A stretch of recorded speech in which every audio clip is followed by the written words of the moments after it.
think we should be good on that now.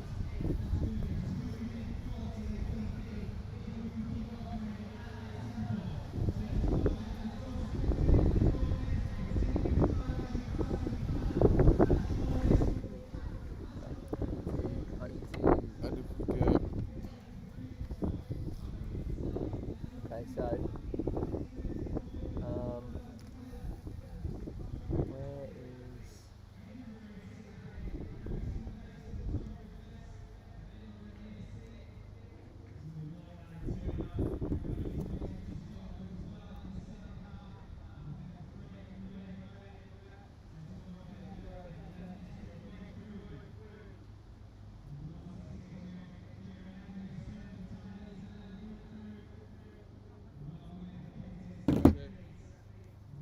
just before we go live, I just need to, well, we are live.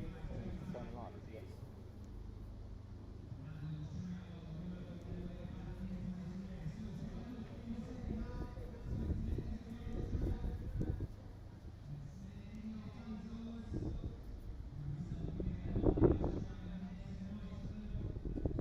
Yes. On the audio, hang up.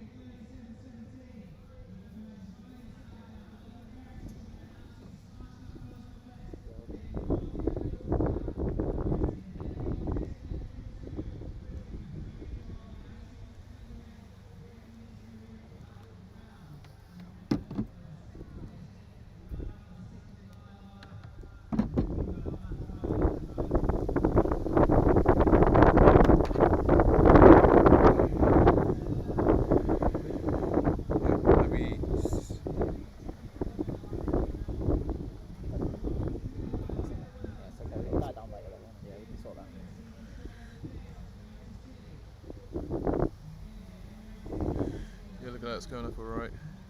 Sorry? Commentary coming soon, yeah. Yeah, just put, is there a, if you put that in there. There we go. Yeah. Say again? Cheers, mate.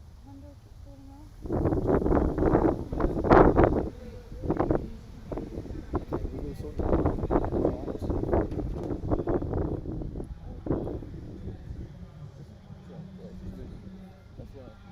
Testing.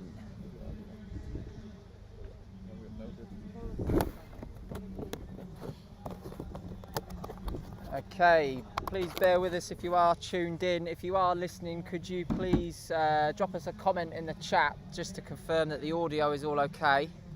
That would be really helpful. Apologies for the late start, everyone. We just had a few technical issues, but we are looking all good at the moment, and hopefully we can catch up on this first race. But just give us a couple more minutes and we will be starting officially for you.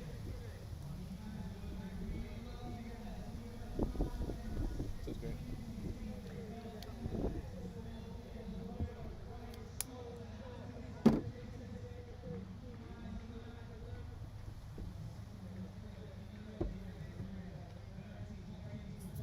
I need to connect that to a hotspot so I can keep watching that. Is it the Rinny? I know it'd be my one.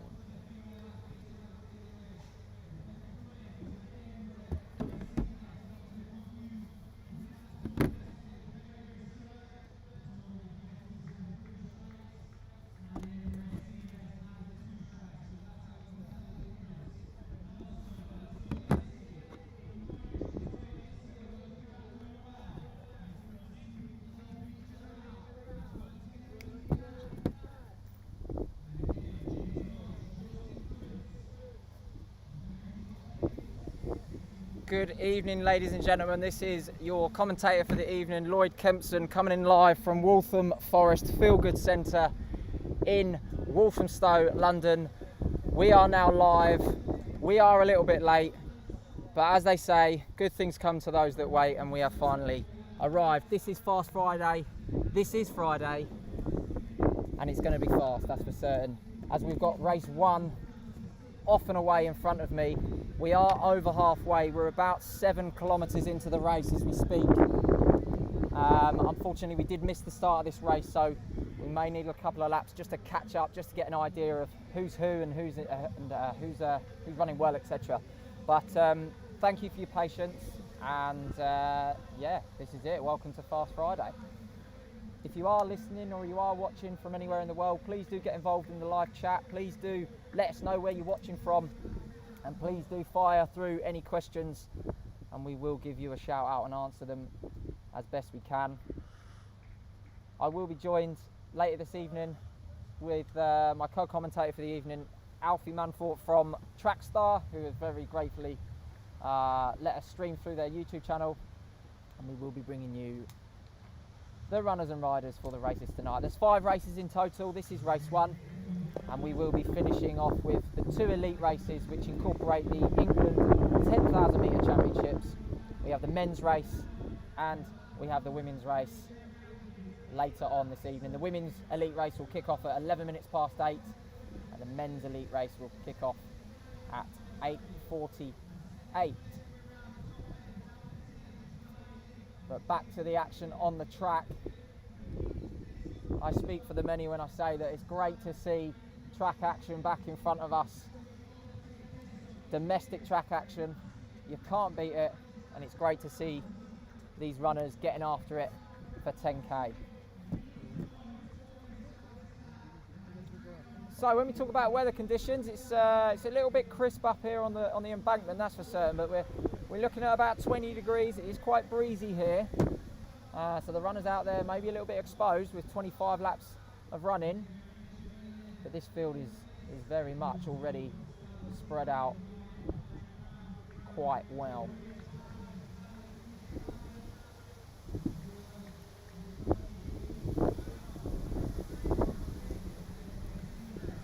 Get off your chair. It's alright. I'll go over it. If it's alright. Yeah.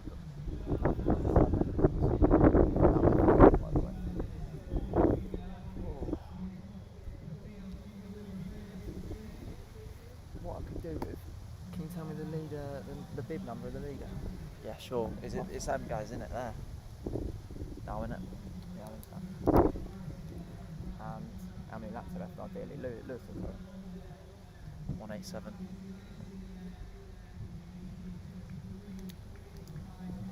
187.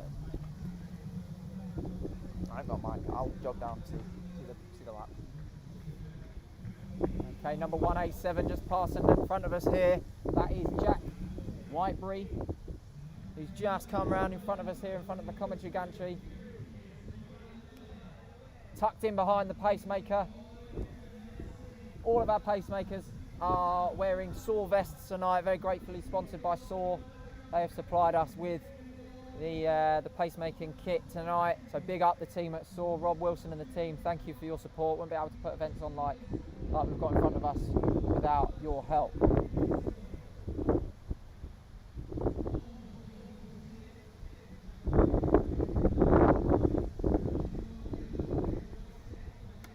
Do you know who's leading? Okay, I'll tell you. Okay. Yeah, so coming into the home straight, you see you've got the 2 lads coming, they're halfway down now. Follow them. Yep.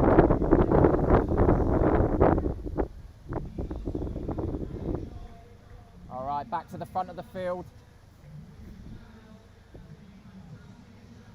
We've got Jack Whitebury up the front with Richard Giles, also running well in this one. Number 187, that's Jack Whitebury, tucked in behind the pacemaker, sticking on the rail, shortest route possible. When we're running 25 laps, the last thing we want to be doing is running further than we need to. With Richard Giles from Kent AC in second place, also tucked in behind a pacemaker. We have James Rhodes coming past in front of me here, better known for his photography work. James Rhodes is a big fan favourite for a lot of you out there. He's at many of the races, and it's great to see that he's put his spikes on tonight for the Fast Friday 10,000. But I'm sure that he's got his camera in his bag and he'll be getting some pics soon enough. As we go back to the front of the field, it's still Jack Whitebury. Further back to the Kent AC man, Richard Giles. Got about 2k to go in this one. So 2k to go in this 10,000 metres. Race 1. With Richard Whitebury, Jack Whitebury, apologies, out in front. well clear of second as Richard Giles makes the turn into the home straight. But Jack Whitebury's got a good 70-80 metres on him. So it looks like it's Jack's race to lose here. And Richard Giles is to win. Just had a question on the live stream about spectators. Yep, spectators are allowed to come and watch. So if you're in the area, pop down. We are following COVID protocols. So as you enter the track, you'll see that we do our track and trace, and everything, all the rules that you need to follow will be available as you enter the arena. But spectators are allowed, and I can see a few in front of me. We've got spectators up on the embankments all the way around. We've got street food, we've got a bar, and obviously we've got all the runners, coaches, and also officials as well as photographers and dodgy fellas with mullets commentating. In terms of prize money tonight, we do have prize money available for the elite races, and basically the process is that the more money that is spent at the bar, the more that goes to the winners. We do have a prize pot that is going to be built up from donations, which you can do on site here, but also all the profits from the bar are going to be split equally between the winners. So drink responsibly, but if you're not driving, don't be shy, go and get yourself a tinny and you'll put the money into the kitty for the winners, so that our athletes can earn a bit more coin.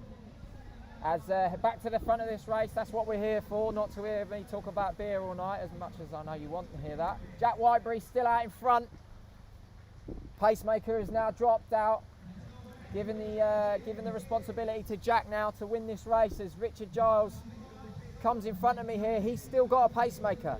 So Jack Whitebury is alone out in the field by himself, but Richard Giles is still tucked in behind one of our pacemakers. So that could be the advantage that Richard Giles needs to claw Jack Whitebury back. But as I say that, Jack Whitebury's got about a 100 metre lead now, and it would be harder to lose that gap if I'm all on it, in all honesty. But Jack Whitebury's getting a lot of love in the chat for his legs. Yeah, I did hear that coming into this meet, he actually targeted that specifically. He got into the gym and was doing some loaded calf raises and some squats. Unofficial, of course, we'll have to confirm, but it's just what I heard. But I agree, Jack's legs are just fantastic, absolutely great. As he comes into the home straight this time, Jack Whitebury still out in front. And if you check the chat and the live stream there, you'll see some details about what time the races are on, so that you don't miss any of the action down here in Walthamstow.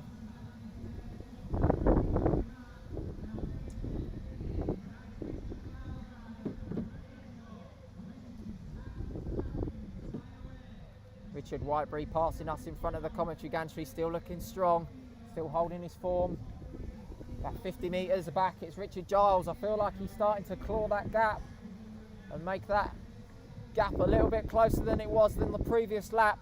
Richard Giles is still tucked in behind the pacemaker, and that gap is starting to close. I don't know whether they're going to run out of metres, but Richard Giles is starting to make a real serious effort down this back straight.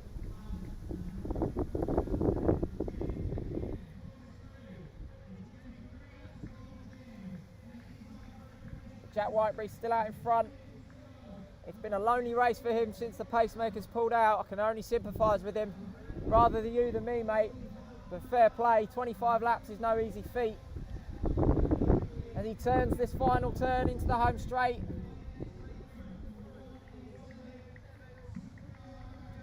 We'll confirm when he's going to hit the bell. I think he's going to hear the bell this time. We will confirm as we come through. As I say, we did come onto this stream a little bit late, so unfortunately we weren't able to get a clock on the race and count the laps, but rest assured from the next race we will be on it properly.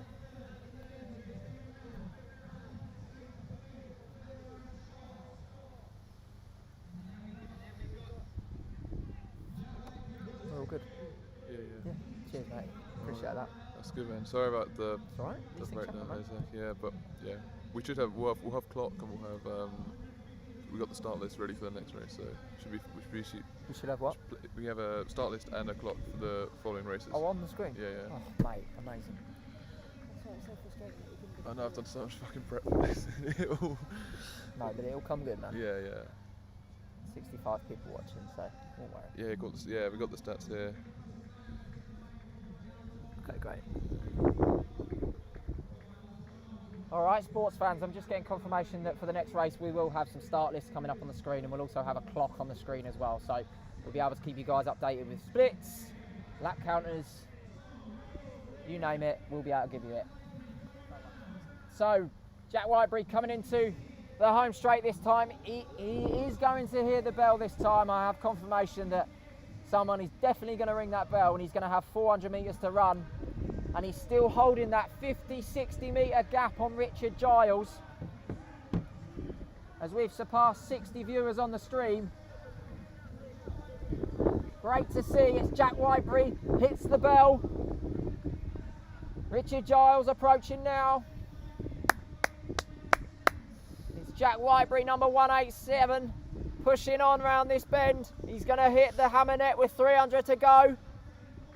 Everyone in this race doing fantastically well. Everyone's got their own goals, their own PBs. Whether they're first, second or out the back, it's great to see that everyone is really pushing themselves to the absolute limit. With 250 metres to go, it's Jack Whitebury. Alone and clear from Richard Giles in second. It's Jack Whitebury, he's going to hit 200 to go. He just opens his stride and drives the arms a little bit harder. Jack Whitebury using the back markers as a test to keep the pace with 150 to go. He's rounding the final turn. Jack Whitebury with 100 to go. He comes into the straight, puts his sprint finish on. Richard Giles working really well in second, but this is going to be Jack Whitebury who's going to take the win here in race one of the Fast Friday 10,000 metres. Jack Whitebury all out alone in front. Jack Whitebury for the win. Great run in there with Richard Giles sprinting down the home straight. Jack Whitebury smashes his personal best. Great run in there from the young man.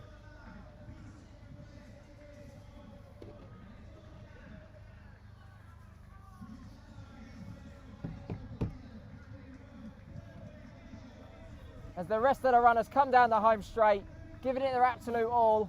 We have a Kent AC athlete there sprinting to the line, just falling over, giving it his absolute full 100% effort. Great to see that. It's one thing doing 25 laps, but it's another thing getting a sprint finish at the end of that. Great to see.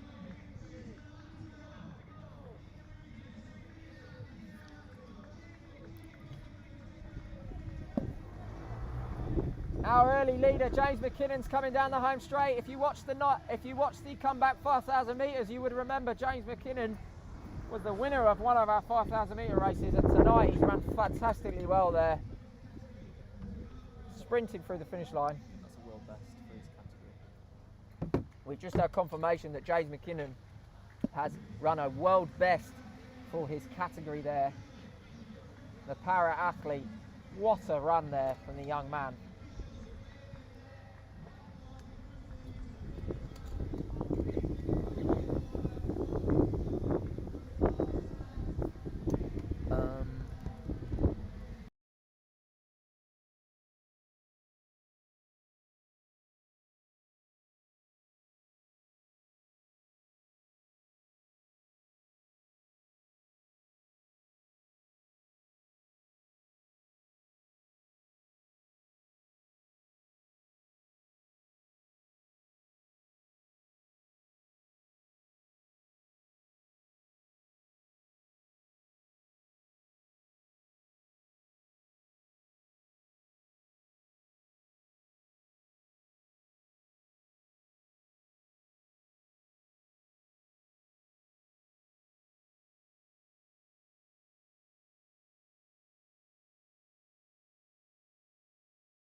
pull up stay. Is that the sound from that? I've turned it down a little bit, so it's not too bad.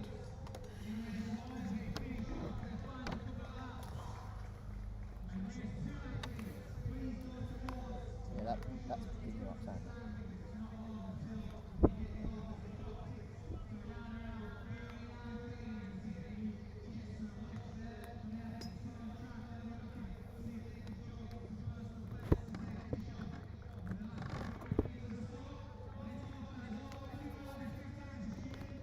Cool, okay, that's one.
Are they done?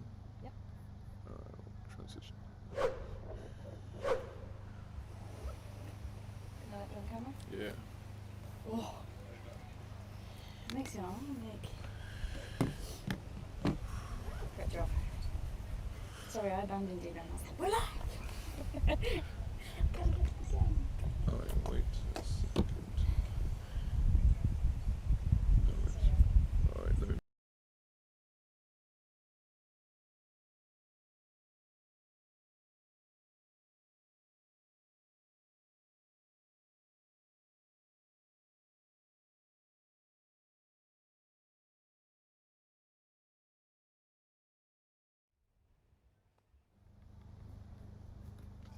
Well, that's we're up and running.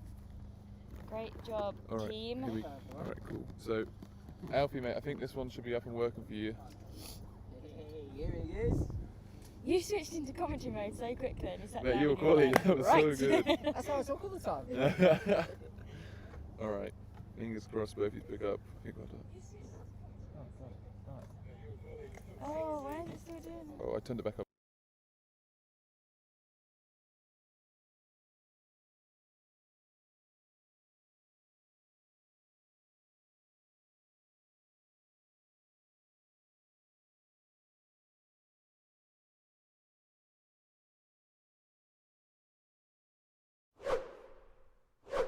You're probably going to hear me repeat myself, but my name is Lloyd Kempson. I am your commentator for this evening, joined by my co-commentator Alfie, head of Trackstaa, who have very fortunately let us stream through their YouTube channel, and we are bringing you live action from Walthamstow. This is the Fast Friday 10,000 metres, and as you can see on the screen, that is the Heat 2 lineup, and we're going to get straight into it.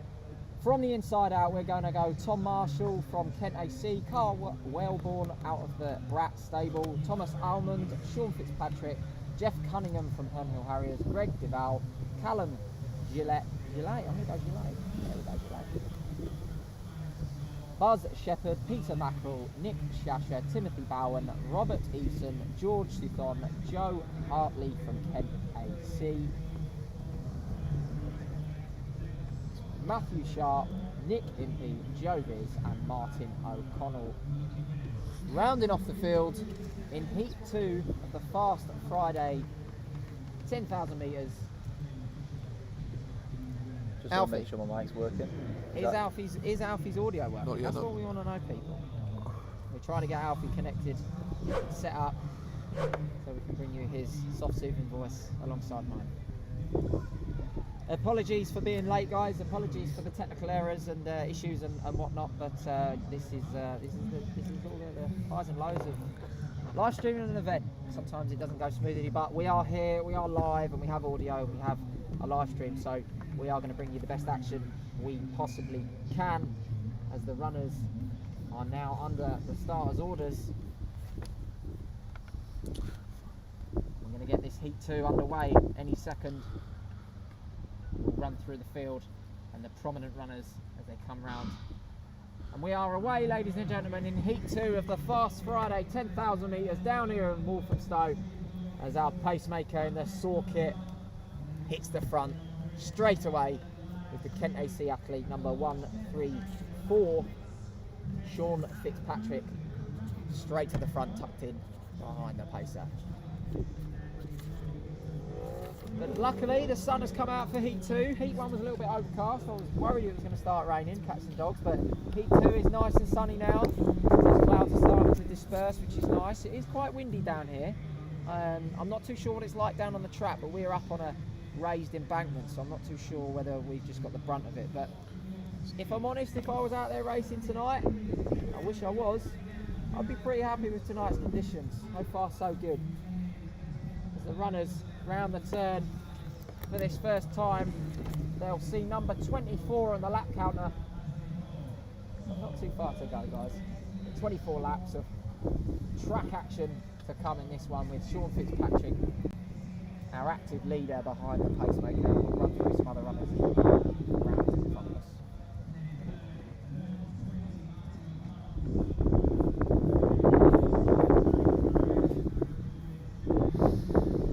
So that's Sean Fitzpatrick still there. I believe that's his stablemate in Joe Hartley, tucked in behind him, number 134, 135. I reckon they got the numbers together, turned up together. Maybe they'll finish together. Who knows? A nice little group forming just behind Joe Hartley, a few metres back. Got a group there of 5 athletes. Further back to a group of 3, and then 2 athletes to round off the field. So it is split out quite nicely, and I can starting to see, with 600 metres into the race, that second group are just starting to bridge that gap to Joe Hartley. By the time they get there, hopefully they'll be able to share the load and share some of the work to some new PBs. Who will know as they come round this second time? They'll see 23 on the lap counter. I'll probably stop counting the laps soon, but 23 to go when they come around this time.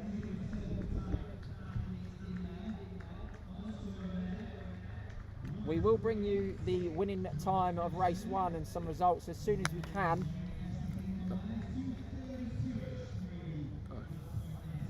They're hitting around 2:32 at the front of this race there. So 76 seconds per lap pace there for 800 metres. So that's good running, that's quite fast for these guys, that's really good pacing. If they can hold that, they'll be onto a winner. It's still Sean Fitzpatrick, Joe Hartley tucked in second, and as I said, that second group that made that bridge, tried to bridge that gap, 2 of them have successfully done it, and now we have a front pack of 4 runners in behind the pacemaker. And it looks like they are going to start to get away and hopefully work together as a pack of 4.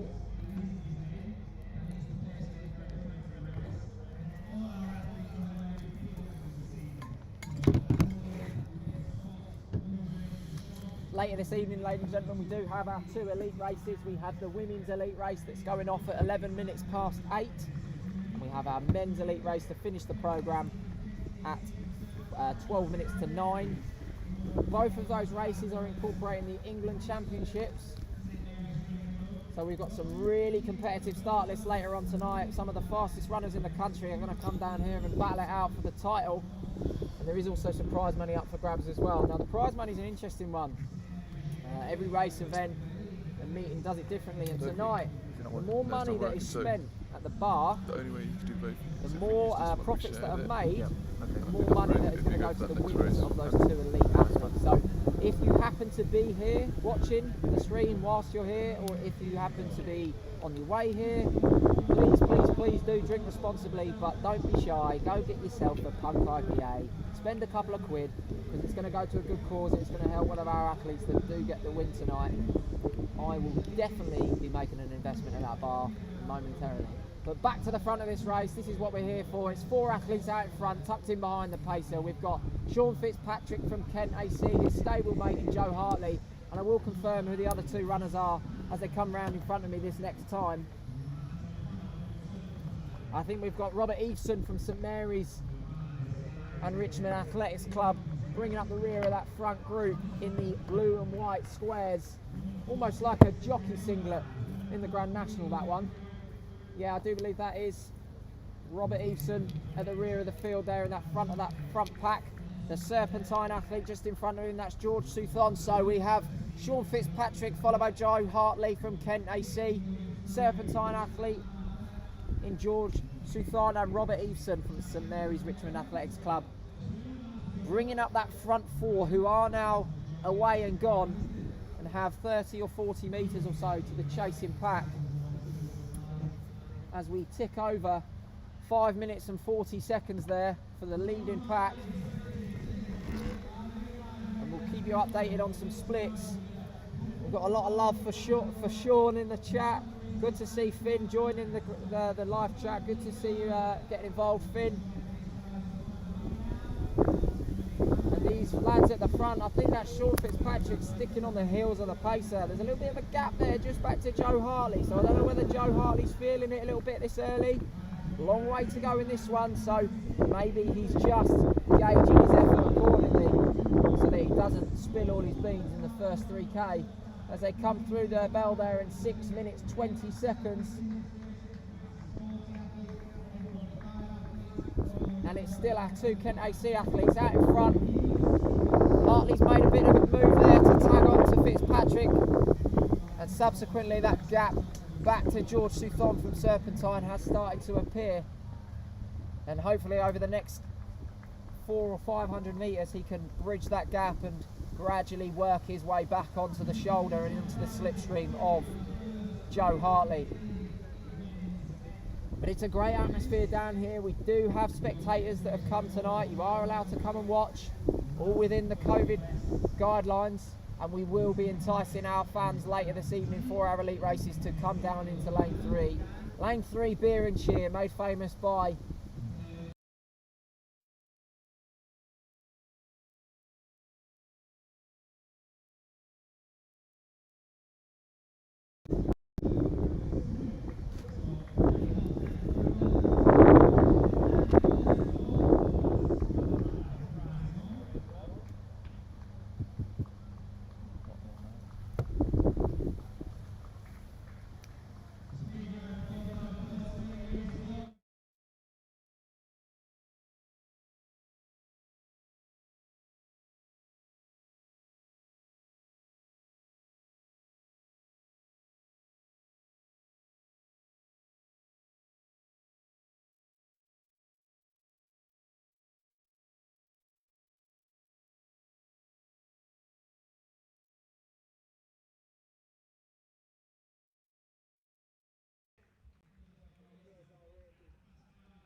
All right, back to this race.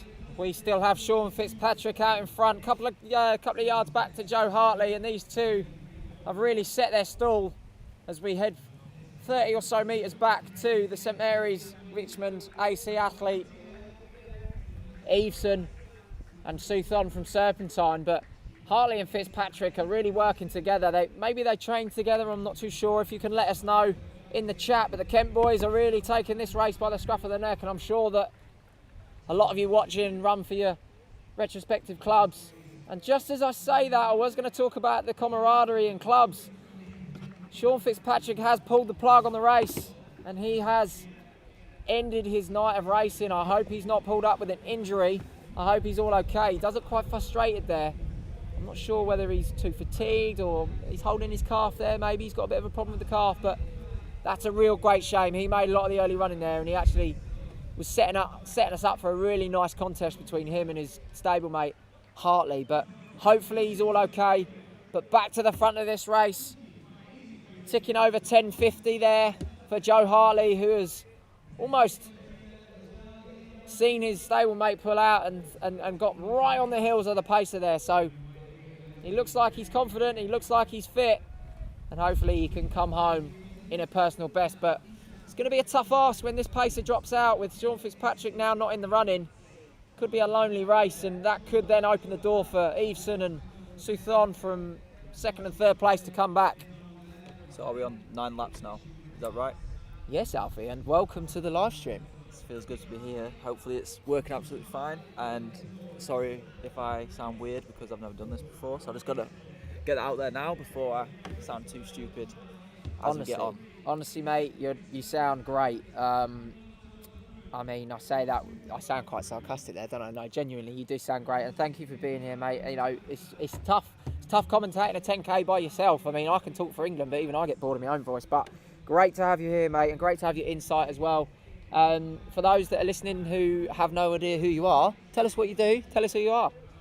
So if you are watching this stream, it is on Trackstaa, and that's essentially what I do. And Lloyd, just for you, it's Trackstaa, not Trackstaa. Just want to put it out there. So is that because I'm from the south of England and you're from the north, or is that just because I'm saying it incorrectly? It's because Trackstaa was already taken, so I have to put the 2 A's in there instead. Okay. So yeah, just a running media company, just trying to get involved in athletics, and yeah, there's not much to it really. Just trying to do what a few other people around the country are doing, and hopefully push the sport in the right direction, which I don't want to say push the sport forward, because I think that's a bit of a cliche thing to say, but I know hopefully doing these streams we get somewhere and get a few people watching athletics who wouldn't have, which I guess is a start. So yeah, that's basically what I do, Instagram, stuff like that. And where can people find you on Instagram, Alfie? At Trackstaa, everything's at Trackstaa, and if you want to follow my personal Instagram for whatever reason, that is at Alfie Manthorpe. Pretty simple. Amazing. Well, I speak for a lot of athletics fans, Alfie, when I say that Trackstaa's done amazing things since you started it all, and it's really great that you've got involved in this event. Am I right in saying this is the first event you guys have streamed? That is correct. Amazing. Yes. Not even an Instagram live so far. Amazing. This is the first one. Excellent. Well, hopefully this will be the first of many, but it's great to see you getting involved, mate, and it's great to bring, you know, not only your fan base, but, you know, new people to the sport, and hopefully we can do more of this stuff and keep showcasing how brilliant our sport is. But back to the front of the race, we are going to get a 4K split for you. It's still Joe Hartley out in front, just a couple of yards behind the pacemaker now. I don't know whether he's feeling the pace a little bit, or the pacemaker's just doing his job and holding the pace, and hopefully Hartley can get back on terms as they come down here.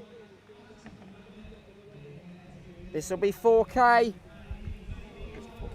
think it's 4.4. Is it? Sorry, apologies. 4.4. Oh crikey, we're way ahead. There's a lot of laps. There's a lot of laps. We are going to get our bearings with this. I do promise you guys.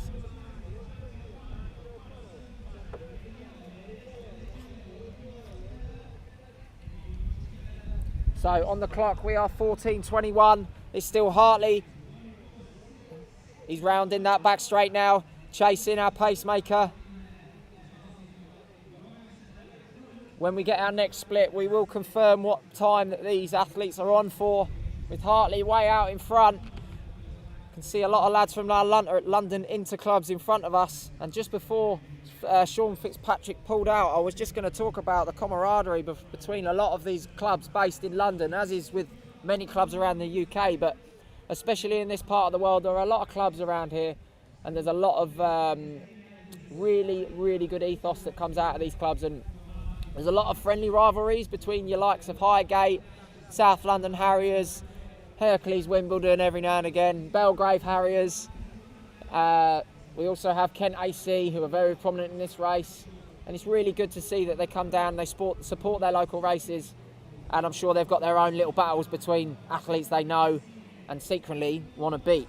But back to the front of this race, it's still Joe Hartley. He's just holding that gap there of 3 or 4 strides behind our pacer as it ticks over 15:30 on the clock. And the next split that we'll be looking for is the 5k mark, the halfway point. And at that point, we'll be able to get a real good idea of what pace he's on for the full 10. So when he comes through this 200 metre point, we will be able to get a split for you. I think he's operating just outside. 32. I think that's correct, yeah. It's an interesting one, because I mean, going solo for a 5k on track is completely different to going solo on a 10k, but you've still got 5k left. I mean, what would be going through your head at this point if you're out there with just with the pacemaker, no teammates, trying to clock off the laps? It's hard to keep concentration. Yeah, I think I've heard it before.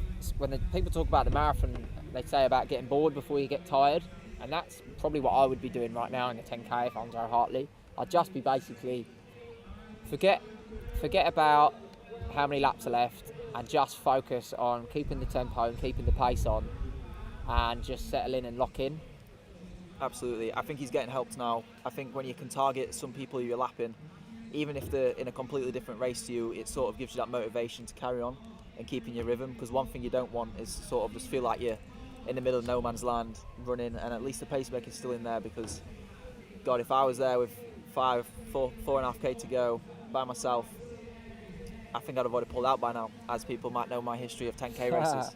Absolutely. I mean, Joe Hartley comes into this race with a PB on the road of 32.18, and he went through 5k and just a tick outside 16 minutes. So he's on for a PB, an outright PB here of just outside 32. It's really dependent as well on how he's pacing this. You know, is he trying to run even splits, or is he trying to run a negative split? Because at the moment he's on PB pace or inside PB pace. But if he can bring it home a little bit faster in this second half, we could be looking at, I don't know, 31.45, 31.50.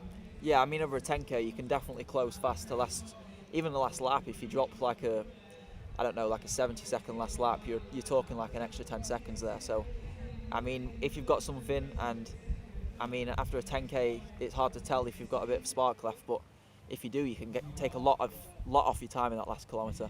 Absolutely, yeah. I mean, that could be what Joe Hartley's trying to do here. I mean, he's lucky in the sense that eventually, I mean, this field's quite thin. There's not that many runners out there at the moment, so he's not graced with a lot of back markers to pick up and use for a bit of sort of momentum. But there are a few out there, as one of the athletes in front of us just pulls out the race, so unfortunately we can't use him. But hopefully in the latter stages he'll be able to close in on a few of our runners. But just looking a little bit further back in the field, Suthon from Serpentine, who started really strongly, has dropped back to about 7th or 8th place now.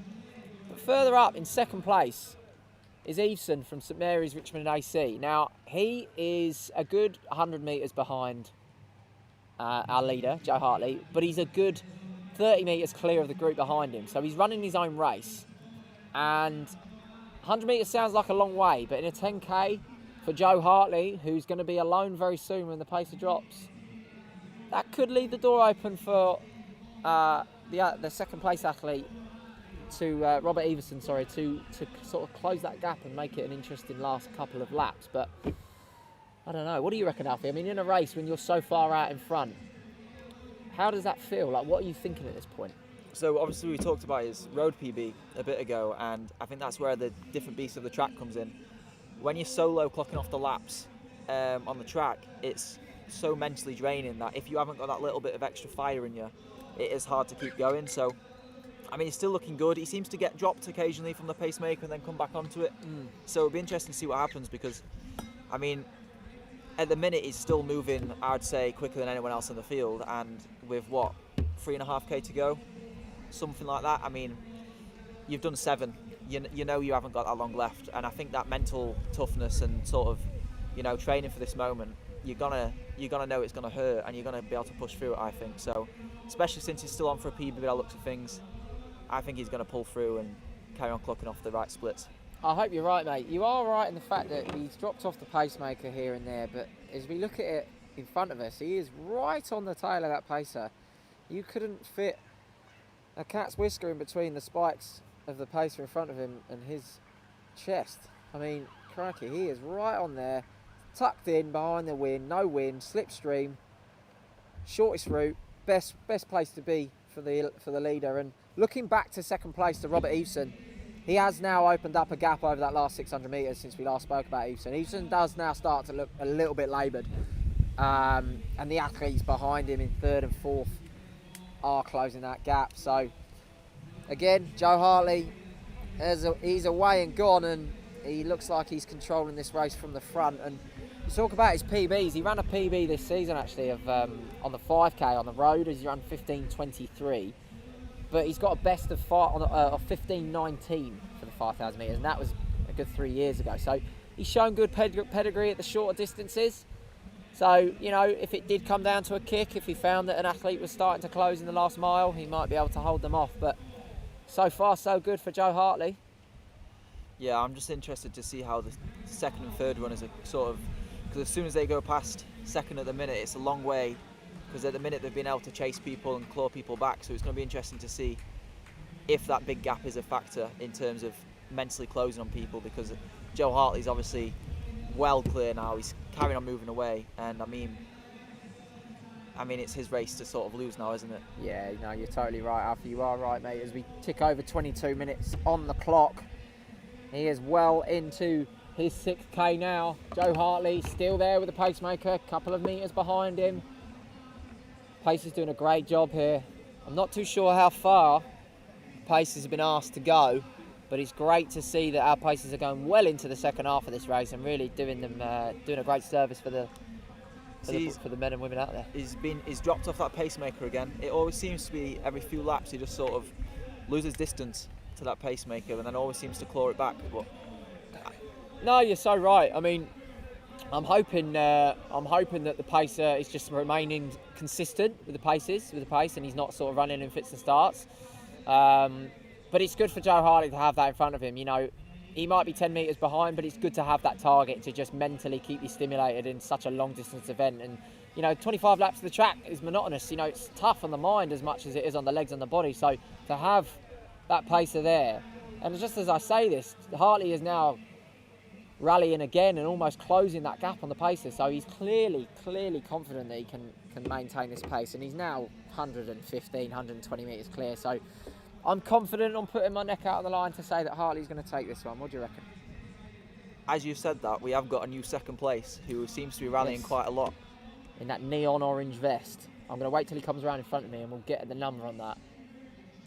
So I think that's 6 laps to go now for Hartley, if the splits are, if he's sticking to relatively similar splits as before. Yeah, that's really good to see. Joe Hartley looking strong there. 23:42 on the clock. Got a lot of love in the chat from John Payne for Greg Duval. He is looking good. Here's our 2nd place runner in the neon orange. I'm going to get a number on him now and give him a shout out.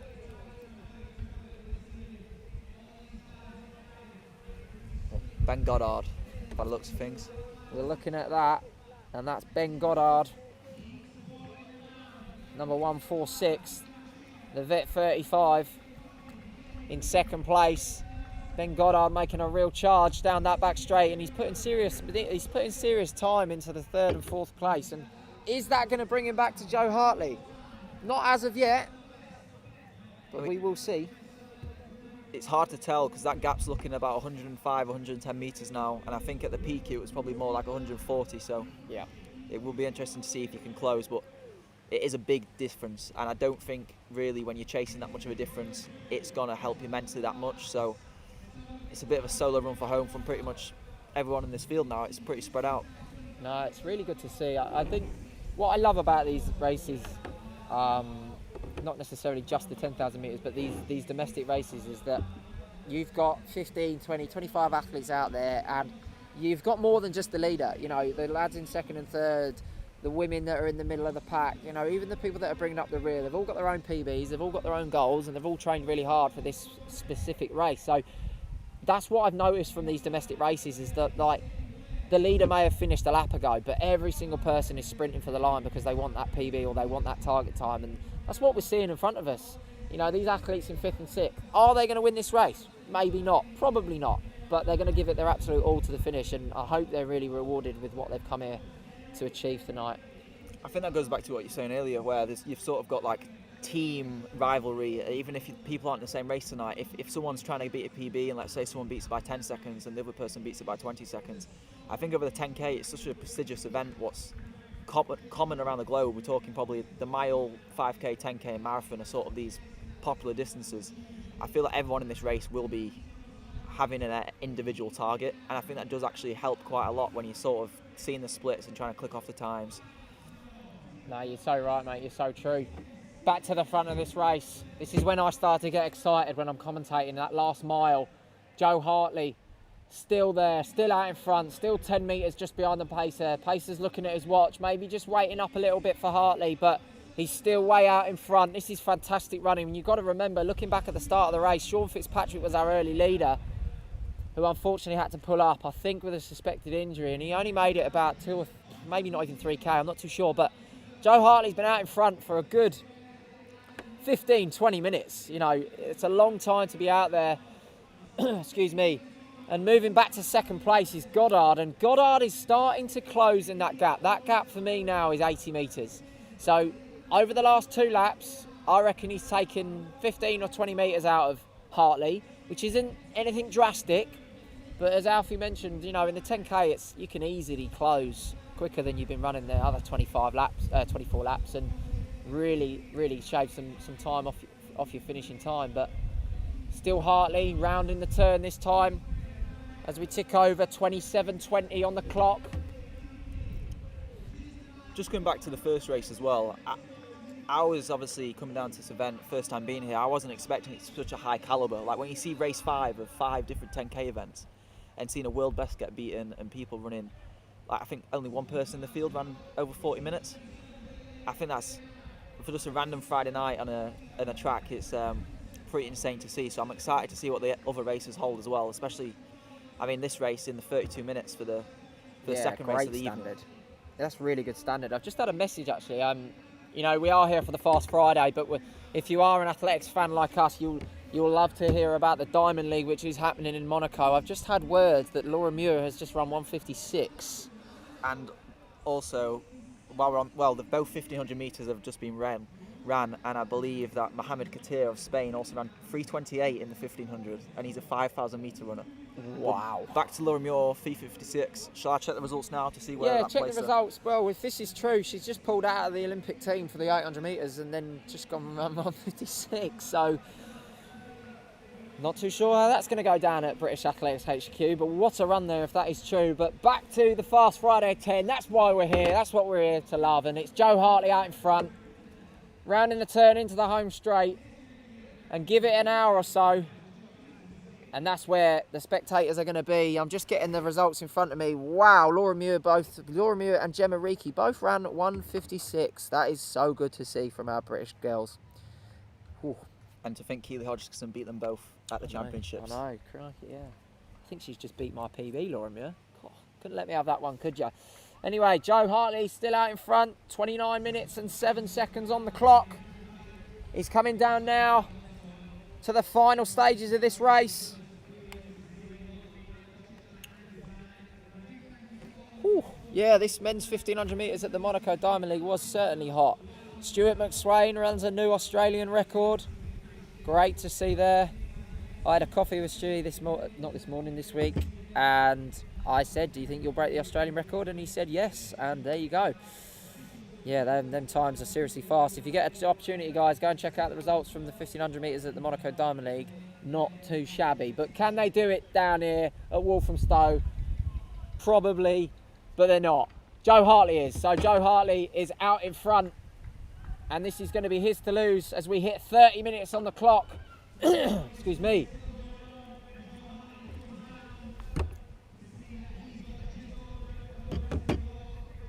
So that gap is now about 60 metres, so it's closed ever so slightly again. And Lloyd is currently over in the distance, coughing his guts up, but he'll be back shortly. It's not COVID, I've had a lateral flow, I promise. So that gap now, it's about 60 metres. I believe he's got 800 left, is this right? He's 30, 25 It looks about right, yeah. 800 metres to go, 30.26 on the clock for Joe Hartley. And Goddard, what a run in second place. He's now got that gap down to 40 metres.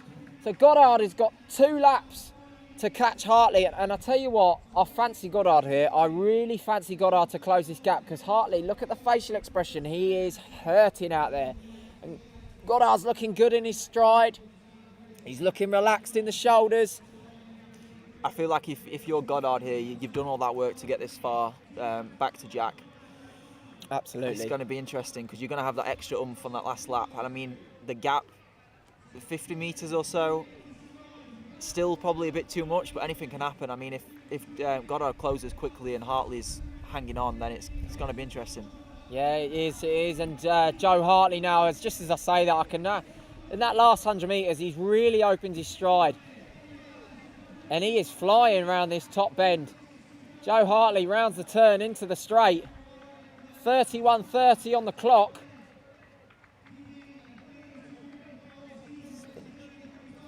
Last lap, through to the bell lap.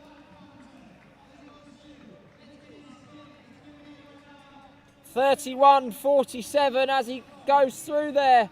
Joe Hartley with 1 lap to go. Goddard follows in 31.56. We're going to have a real last lap battle here between Hartley and Goddard, but it looks like Hartley's holding the lead so far. I do think that Hartley's going to smash his track 10,000 metre PB. He's going to be outside his road personal best, but he's going to smash his track outright personal best, so I'm sure he'll be happy with that. But down the back straight, it's Hartley approaching that. 200 metres to go, 32.22 on the clock. Hartley goes again. Half a lap to go, mate. You've just got to go again. You've just got to keep it strong, and this is all yours. Heat 2 of the Fast Friday 10,000 metres is all Joe Hartley with 150 to go. The arms start pumping, the knees start driving. Hartley's into the home straight. Hartley's away and gone. The Kent AC athlete is going to take Heat 2 here. I can hear the lads down at Kent's cheering him on from the living rooms. Joe Hartley's going to take the win here from Robert Goddard. It is Joe Hartley. Is he going to break 33? 32.59 unofficially from Joe Hartley there. Fantastic last 300 metres there. As Ben Goddard comes over the line there, just outside 33.10. Great running from those two. As the rest of the field come down, I think that's one of our Vicky athletes there from Victoria Park. Serpentine coming over the line for 4th. Great running there from our London athletes there. Brilliant racing. Third place then must have finished like an absolute train, because throughout the whole race I can't remember seeing him with the with second and third runners, so he must have had a very strong finish there. Yeah, he came over that line real quick. He must have absolutely belted it down the home straight, which is what we love to see, giving it some. Really strong. Jack Hartley there, that last lap, he did well to sort of go back into the extra gear. I must have been thinking, I've worked this far by myself, I'm no way I'm giving it up now. And we had a good comment actually in the chat from James Fowler. He made a good point that Joe's form, it is deceptive. It is very deceptive. He is so tall, and his cadence is quite slow, but he's covering the ground so quickly there, because even with 150 to go, when he really started turning on the afterburners, it was almost like he doesn't look like his arms and legs are moving quickly, but he clearly is, because he ran a very fast last lap there. That's really strong finish, and he would have been rewarded. Well, he is rewarded with an outright 10,000 metre PB. Fantastic to see. As the rest of these runners in Heat 2 coming down the home straight now, and we are edging closer to those elite races. We're going to have one more domestic race before that, which is stacked full of high-class talent, just as the rest of this field finish Heat 2. Great to see every single runner giving it their absolute all. One lap to go for the athlete through the finish line there. We'll get a number on him there. Just grab the bib number.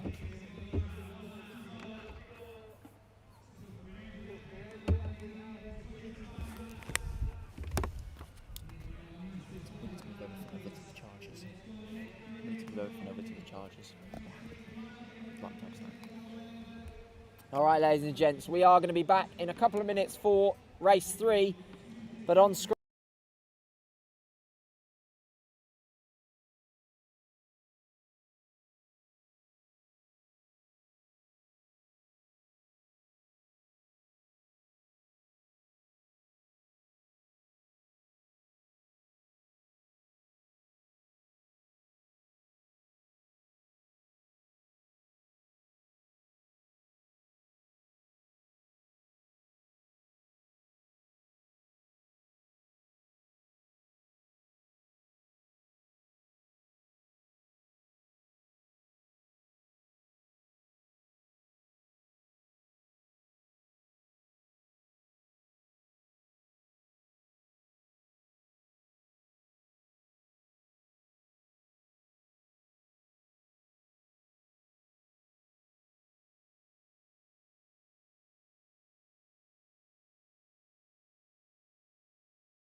Mike's back on.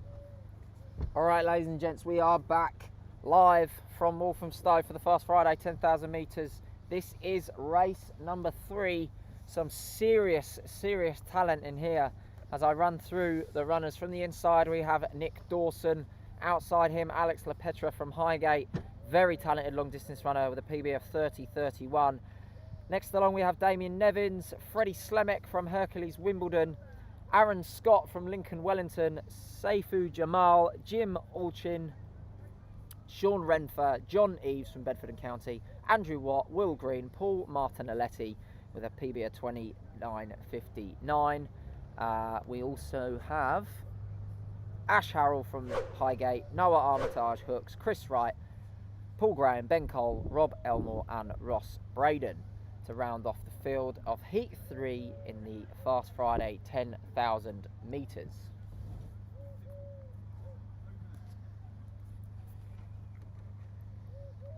So really highly hot anticipated race here. We've got some real big names in this one on the UK domestic scene, and it'd be really interesting to see who takes takes the early running. I can see Freddie Slemick there donning the Hercules Wimbledon vest with his matching yellow shorts. Rumour has it, irons them especially. Have to confirm that in the chat. But he's looking confident as we are away in heat number 3. With our pacemakers making themselves known in the Soar racing kit. Do we know the pacemakers? Like what pace they're hitting for this? No, I'll work it out though. Alright. Really big field in this race, which is good to see compared to the last race. Excellent.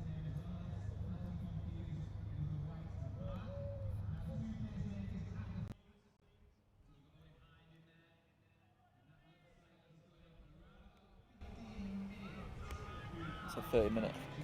You got a clock on it. So the announcer just said there 15-minute 5k pace. Excellent. So we're aiming for about a 30-minute clock in, which is good. Excellent. I do believe we've got a couple of athletes that have gone sub 30. I know Paul Martin-Aletti's in it. He's run sub 30. Got an interesting fact about Paul Martin-Aletti. Let me know when you're ready for it. So, just gone through there in 72 seconds.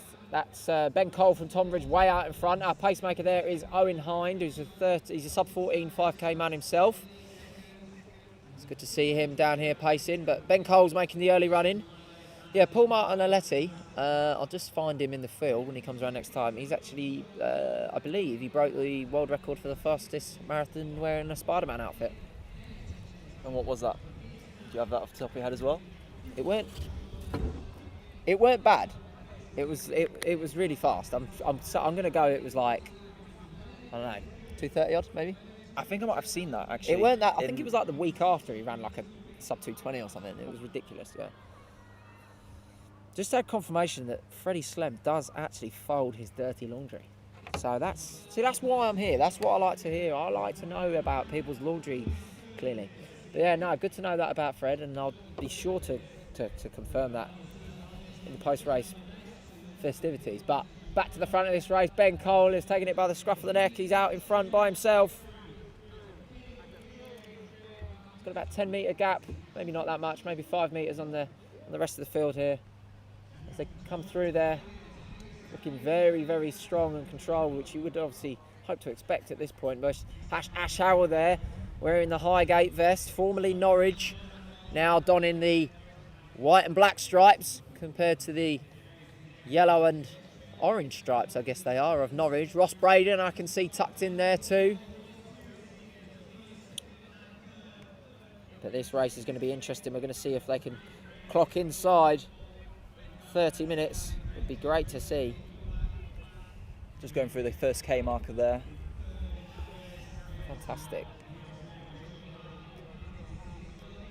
So yeah, looking like it's bang on pace at the front there, with Owen Hind taking them just through in about 3 minutes. So yeah, bang on really for these runners, 72 a lap. Nothing daft at this point, and Ben Cole has set his stall. I think he wants to run 29.59, so he knows what he's got to do. He's just got to stay on that pacemaker's tail. It's interesting to see how it's already split up into 2 groups. I think when you are just 1k into a 10k race, you are a bit reluctant whether to follow the pace, especially at this tempo. I feel like that's a big difference between the track and the road, is you know what splits you're running every single lap, and I don't think you commit as much if you are running on the track. So it is interesting to see a gap appear, because I think like the mentality of knowing that you have, now we've got 22 laps to go, and I don't know, I just feel like it's a lot harder to stay on pace on the track than it is on the road. So it is interesting to see, and it just shows the high, fast pace it is moving at, that we have already got 2 groups split up here. Yeah, no, you're right. In that second group, we've got Ben Cole out in front with a group followed by him, but that second group is led by Freddie Slem, as we've already spoken about him and his laundry. He's going to love that when he re-watches this, hopefully. But back to the front of the race, it's Ben Cole, and you talk about the pace they're travelling at. We're running 72 a lap here, and they are shifting. Like, just looking at the cadence, they are really, really motoring along. And that second group is headed up by our pacemaker, and tucked in behind them is Noah Armitage Hooks, who's sort of in and out of the pacemaker. 1 minute he's on the outside, next he's on the inside, so maybe that's like he's getting a bit itchy feet, but at the moment they've brought them back to Ben Cole, which is really good to see. And single file, they're all running the shortest route. We've got Thames Valley Harriers athlete in there as well. I think that's Chris Thomas, tucked in on the rail, donning the Phil Foden, the bleach blonde hair. We won't miss him. Further back to the second group with Freddie Slem still tucked in second of that pack. You can also see a Bedford and County vest in there. That'll be John Eves. He's tucked in that second group. Ben Cole started to get away a little bit again, Alfie. Yeah, it seems to be similar to the last race, obviously, where we saw Jack and the pacemaker sort of play cat and mouse a bit. But like I said, I think when you're racing this distance, you need to follow the moves, but you can't just do it instantly. So maybe it's the fact that you're just biding the time, and that's why you keep on seeing moves where athletes get away. People don't really want to track those moves instantly because you're just wasting a lot of energy. So it'll be interesting to see if this gap does close again. But I mean, moves after moves after moves. It's all about covering the moves, isn't it? You don't want to be left short, caught short in, everything in life really, but especially in the 10,000 metres, that's for sure, that's for certain. So Ben Cole is making sure that he is not caught short tonight, and he is, he's taken the position as active leader from the gun, and he's tucked in right behind Owen Hind, great athlete in his own right, and he's doing a fantastic job pacing these tonight. Just had some insight into the group chat that Noah is so hench that he ate Popeye after he'd eaten his spinach. So that's probably, an attribute that he's gonna call upon in that last 400. Yeah, and I used to race against Noah, and I think he's got a twin brother as well. It might be named the same as me, Alfie Armitage Hooks. And throughout the whole of under 13s, under 15s, under 17s, they always towered over everyone. So yeah, he is a big guy. And I mean, going over 10k, I mean, do you think it benefits you being taller, shorter? What do we think? Higher cadence, higher stride length? What would you find more comfortable on track for 25 laps? I get asked this question a lot about running style. What do you think the perfect style is? There is no perfect style, because everyone, if you look at the top level, look at the Olympic final of the 10,000 metres, you'll have so many different contrasts of running styles, heights, weights. It's what works best for the athlete. Someone might look aesthetically like amazing, and they may look like they're floating along, yet someone might look like they've just been dragged through a hedge backwards and win the race. Sifan Hassan is one of the fastest runners in the world, and she has arguably a style that is not necessarily one that people would look at and say that's a good running style, yet she runs fast with it and it works for her. So I think we look at the front of this race, you've got Ben Cole. He's a much shorter athlete than someone like Noah, for example, yet Ben's winning this race so far, so it's clearly working for him. I think you've just got to use your tools as best you can. So I am interested because obviously third place at the minute is also a pacemaker. So we do obviously have two pacemakers in this race by the looks of things. So that might be why the gap has appeared and it's not being closed by any of the races, because there is actually, in essence, two races going on here now. No, you're right. It's be interesting to see out of those pacemakers which one pulls out first, because I think that if the second pacemaker pulls out, that group have no option other than to bridge that gap. But I think at the moment, with that pacemaker in there, that it's just gauging their effort subconsciously without them even realising. And I think when that pacer does drop, they may be ready to unleash. But Ben Cole's having a nice sit. He's taking all the wins in behind Owen Hind. He's living the dream. He's all good. We have just slightly dropped off that 30-minute pace at the minute. Looking through that, we're going to get the 3K split coming up on this lap. So they need 9 minutes through this point, don't they? Yeah. It's probably looking like it's going to be about 9:05. Yeah. Which, I mean, you can definitely still claw back 5 seconds over the last 7k. I mean, there's still a long way to go. So it is important not to, I guess, risk it all within the first few k, because I know best. That's it. So about 9:01 there, 9:02 for Owen Hyde. So they're only a couple of seconds down. Only a couple of seconds down at that point. I think the clock did freeze, so it might have been maybe near a 9:05. So they're not that far behind, 3k into the race. They've still got a good 7k to go. They can bring that back in a lap if they needed to. So all is good. I mean, the wind's picking up a little bit just as I speak. Don't know whether they'll feel that down on the track. but we can definitely feel it up here. Yeah, I was going to say, before the wind picked up, it's good that the weather's getting a bit cooler, because earlier on today it was absolutely boiling here. So it is nice now. I'd say the temperature is probably getting close to perfect 10k racing conditions. Hopefully we see the wind drop a bit by the time the elite races come later on. But I mean, I wouldn't say the wind's making it ridiculously slow. I think it might just, if you're at the front, if you're a pacemaker, you're probably feeling it a bit more than everyone else. But I don't think it's going to affect people too much, really. I mean, they're all used to racing in wind and they all know what it feels like, and I don't think it is windy enough to sort of have a massive effect where we'll see people run considerably slower. Yeah, well, they went through 3k there in about 9:05, so they're operating at about 30-20 pace. The pacemaker is now gone for Ben Cole. Our second pacemaker is still in there for the second group, but Owen Hind has done his job for the night. He's earned his chips, and it's Ben Cole who's now about 10 or 15 metres clear as he comes down the home straight. And he's got to make a decision. He's got over 6.5k to go. He's by himself. Does he let that group catch him and he takes a sit, or does he just continue knocking out 72, 73, 74 second laps? What do you reckon, Alfie? So personally, if he keeps that gap, he needs to pay attention to how big that gap is, and if that gap stays the same for the next 2 laps, I would actually consider dropping back and getting a free ride on that group, because mentally and physically you're going to be getting a lot of help, and it's a lot easier. I'm sure everyone knows who's a runner. It's a lot easier to run behind someone than run solo at the front. So if that gap isn't growing, I think he should consider it. But by the looks of things, he is actually moving away from that group now. So maybe he knows what's going on, and I think he's looking like he's putting a push in to try and break that field up even more. When in that case, you are right. No, you are right. And well, he's actually increased the pace there. He's run 2:20 for that 800 there since 3k.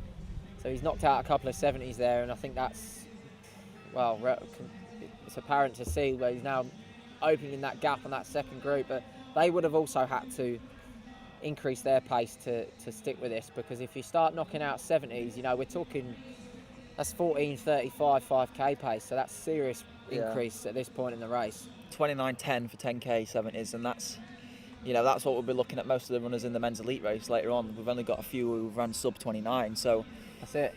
Yeah, it is a dangerous pace, and I've always obviously targeting that pace this year. 29:10 was the pace I was going at, and the difference between 72s and 70s is a massive difference over 10k. I think it's a pace sort of where you get from running, I guess, outside of 15, where you can sort of rely on strength a bit more, but then as soon as you get under like 71, 70s, you're talking about you have to have good speed to be able to handle that cadence. So I think it is a massive difference. Yeah, no, you're so right, Alfie. See the runners running in front of me. There's John Eves from Bedford and County. Freddie Slem's still there, just tucked on the back of that group. But Ben Cole out in front. I think that kilometre there, the 4th kilometre, from 3 to 4k, he ran just inside 3 minutes. It was about 2:58, so he is starting to operate inside 30-minute pace. He may have felt that 30-20 pace that they were on is not what he wants tonight. He wants that sub-30 clock in, and he's going to gradually, over the next 5 or 6k, make a move to try and claw back some of those seconds. But it's still Cole out in front from Tonbridge. Now, Ben Cole is such a big clubsman for Tonbridge. He's been running for them for as long as I can remember, over the cross country, on the track, on the road, and it's really great to see him down here donning his club vest. Well out, clear leader in this one, and it's still Noah Armitage Hooks in second. That's a great name. It's a great name, isn't it? It is. That's fantastic. I want to say that after a few pints, but brilliant name. Ben Cole looking strong as he's heading down the back straight. Next time he comes round there, we'll get you the next split.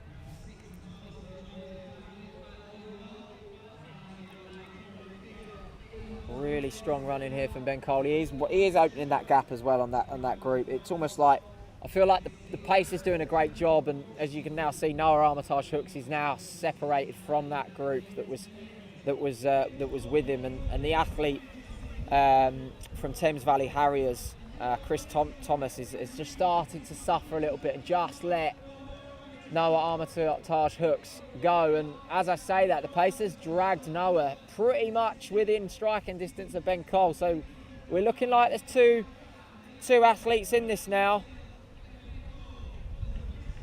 Another Kent AC athlete in Noah Armitage Hooks, running really well here. Kent have really set their stall out tonight. And it looks like they're going to have another shout at the win in one of these heats. It's Ben Cole, followed by Noah Armitage Hooks. Now, Noah's caught him quite quickly there. What does he do? Does he go past or does he take a sit? I think he's going to sit in there, caught up, so then he can... Look, the pacemaker's just stopped out, so maybe there's some communication there saying, let's get this, let's catch him up before I drop out, and then you can sort of sit on him. Because, again, if the pacemaker drops out and he's still 15, 20 metres off the front, again, it's hard to get back. So maybe that's what was going on there, just communication, saying, let's get back to the front of the group and just try and follow him, because, again, being solo in a 10K is not what you want to be doing. So I think just making sure you attach yourself to the leaders rather than getting lost in the pace of probably the chasing group now, what seems to be dropping off a bit unless we've seen another increase in pace. So yeah, smart move by Noah there to get into the leader. Probably don't see him going around him for another few K though. I'll just sit in if the pace is still strong enough, which I believe it is. We're probably looking at about in the 30 teens at the minute, pace-wise. So. Yeah, I think we were 15:10 through 5K there, so 30-20 pace, maybe just inside 30-20 pace. But in the second group, you know, we've still got real high-class talent. There's Ash Harrell from Highgate, just making a move past Chris Thomas there from Thames Valley Harriers. So Ash Harrell's now taking the running up in that second group. Ross Braden from, I think I'll just confirm who he runs for. I believe Ross Braden runs for Blackheath and Bromley. And he is rounding off that second group. But it's Ash Harrell making the charge in the second group, hopefully to close in on Noah Armitage Hooks and Ben Cole. But so far, so good for these lads out in front. 1 and 2. Ben Cole has been our leader for the entire race. And it doesn't look like that's going to change anytime soon. Now, tonight there is 2 elite races. After this race, we will have the women's elite race, which will then be followed by the final race of the evening, which will be our men's elite race. Both races incorporate the England Championships for the 10,000 metres, and they are stacked full of talent. And there is prize money up for grabs as well. We've got money on the line for the winners of the 2 elite races. We have donations that people can make on site tonight. If you've made it down, please do go and donate. And also anyone that is spending money at the bar, all profits will then be split equally between the winners. So drink responsibly, but get a tinny inside you and spend some money. So hopefully we can make some more money for the winners. What do we reckon, Alfie? Still Ben Cole. Noah's taking your advice and just sitting in. What do you reckon? What do you reckon he's thinking right now, Noah? I'd just be thinking, hang on this for as long as possible, because you're getting around for a cracking time. And I mean, we're talking like if they run low 30s, next time they'll be in the elite race. I'm pretty sure, based off some of the times in the elite race. So, I mean, I'll be hanging on. As I've said that, it looks like he's actually going round into first place. So Noah Armitage Hooks hits the front for the first time in this heat. I guess the right thing to do would be maybe work together if that's an option, because 10K is a long way. I wouldn't personally do it because I prefer an easy ride, but if you're both going for a time and you sort of have that respect with each other, you will start taking laps each. But it looks like Noah's actually, nope, I said that too soon. I thought it was actually pulling away there, but just sticking together. So maybe they are doing a bit of sportsmanship there and working together. I think that is probably wise. Now they've gone through the 6K mark there in about 18:20, which is in and around 30 pace. So they are off that 30-minute target. And one of the athletes that I mentioned a lap or so ago is Ross Braden from Blackheath and Bromley, who's now moved into third. Ash Harrell has covered the move and followed him in fourth, and further back to Sean Renther and Chris Thomas. But Ross Braden sat behind that group for the first 5.5K, and he's only now made himself known and overtaken the full group, and Ash Harrell's followed him. So maybe he's going to make a charge back to Ben Cole and Noah Armitage Hooks, but it doesn't look like these 2 lads at the front are slowing down. No, I mean, that gap is now, we're probably talking 70 metres. Absolutely, yeah. No, you are right, and we're coming down here to the lap counter, and it's still Noah Armitage Hooks with Ben Cole tucked in second. They are outside that 30-minute barrier at the moment. They're not on for that sub-clocking, but maybe they can claw it back. We will see. They were about 19:30 through the lap there. It's interesting how that group, that second group there, has stayed together throughout the whole race. Like, there's been no separation, but whereas this first group, where people have probably, as we saw, probably tried to go over that hot pace, have somehow dropped quite a bit, and it's good to see, because people in that chasing group will be getting pulled around. And I mean, that's a race now. It's a lot nicer to be able to race people around you than have to run by yourself. So hopefully we're on for a lot of PBs here. Yeah, absolutely, Alfie. You're completely right, mate. I mean, 20 minutes on the clock now, and this is really crunch time for these 10Ks. This is where it's really going to start to hurt these athletes. As Freddie Slem just comes around in front of me at the front of that group there, rounded off by John Eves of Bedford and County.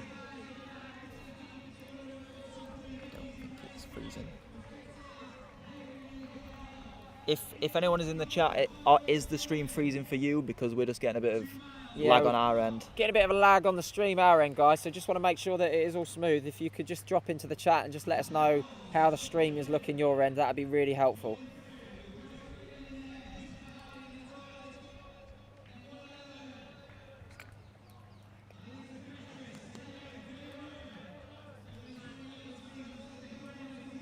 See Chris Wright there from Highgate Harriers coming round in front of me, but still Noah Armitage hooks out in front with Ben Cole now taking the lead. Ben Cole takes the lead down the back straight. So Ben Cole has really turned the screw here into the last 8 or 9 minutes of this race. It's Ben Cole from Armitage hooks. Back to third, we've got Ash Harrell. Ross Braden on his shoulder further back. But up the front, it's Ben Cole. He rounds the turn past the food tent. Nothing worse than smelling really good food when you're having a race, I'll tell you that for free. No, there is one thing worse, and that's smelling deep freeze on a cross-country course, or deep heat or whatever. That is possibly the worst. All right, we're working on the stream, guys. We're going to try and get that as smooth as possible. But back to the front, Ben Cole still there and holding the rail with Armitage hooks on his shoulder.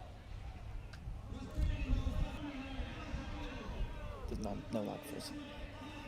Still Ben Cole there. He's looking really strong, you know. He hasn't dropped his cadence once. He's looking really controlled. And I don't want to make it all about the shoes here, but I was going to say talk about shoes. Yeah, great point. We've seen a lot of Dragonfly. In fact, there's been quite an array of different shoes here, and we've got a few Dragonflies in this race. But at the front, I'm pretty sure Ben Cole is wearing Adidas flats, and I can confirm they're not so-called super shoes. So, I mean, at this point, you kind of feel at a disadvantage if you're not wearing something with a carbon plating or Zoom X foam. So I think Noah Armitage hooks is wearing Victories. Victories on the Tumbos by the looks of things. Yeah, they're not a super shoe. I could not do a track 10k in any spikes what don't have a massive stack height in, so I admire them again there. I mean, if I do see anyone wearing super shoes, guys, just know you know I will jump the barrier and rugby tackle them just so they're aware that they're not allowed to wear them. I'm not actually serious. I'm kidding. I don't think anyone would like me if I did that. But no, you're right. Shoes are such a massive debate now. I get a bit bored talking about them, to be honest.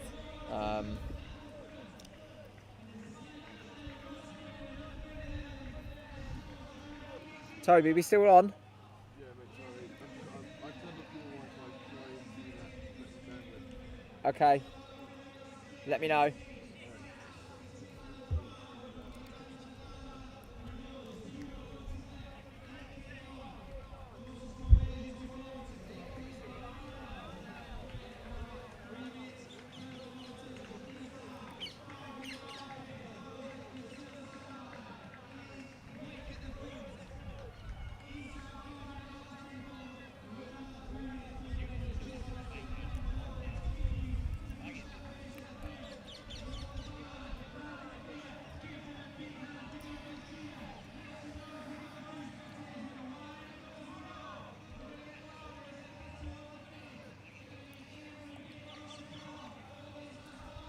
So I do believe the commentary is still fine.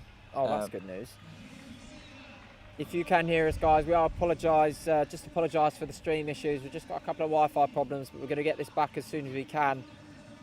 So I do believe the commentary. but I do believe you can still hear me, so I'm going to commentate this race even without stream. We are going back to old school radio. It's Noah Armitage Hooks still on the front with Ben Cole tucked in behind, our long time leader. These two are well out in front. Ross Braden back in third, making a real effort. He's now put some daylight in between him and Ash Harrell, who is fourth, with Renfer of Highgate back in fifth.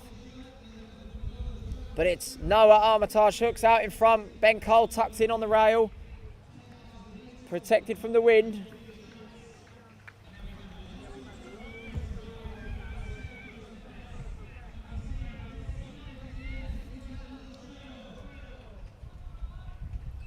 As they come round this time, it's now Ben Cole taking the lead. It looks like Ben and Noah Armitage Hooks are actually working together, which is really good to see. I feel like they're taking a lap each, or maybe a 600 or 800 metres each, but they're sharing the lead. But at some point, it's all nicey, but at some point someone's going to say, look, I'm not going to share this lead anymore. Who's your favourite broadband provider? Anyone that works, Finn, is my favourite.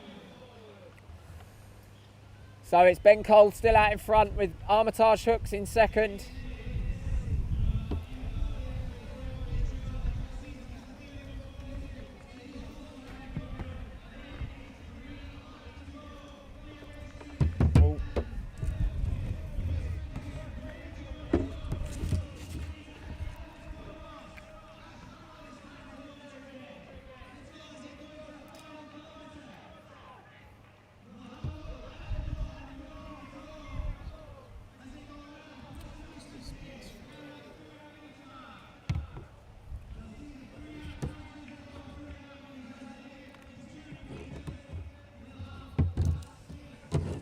Please bear with us, guys. We are working as quick as we can to get this stream back up and running.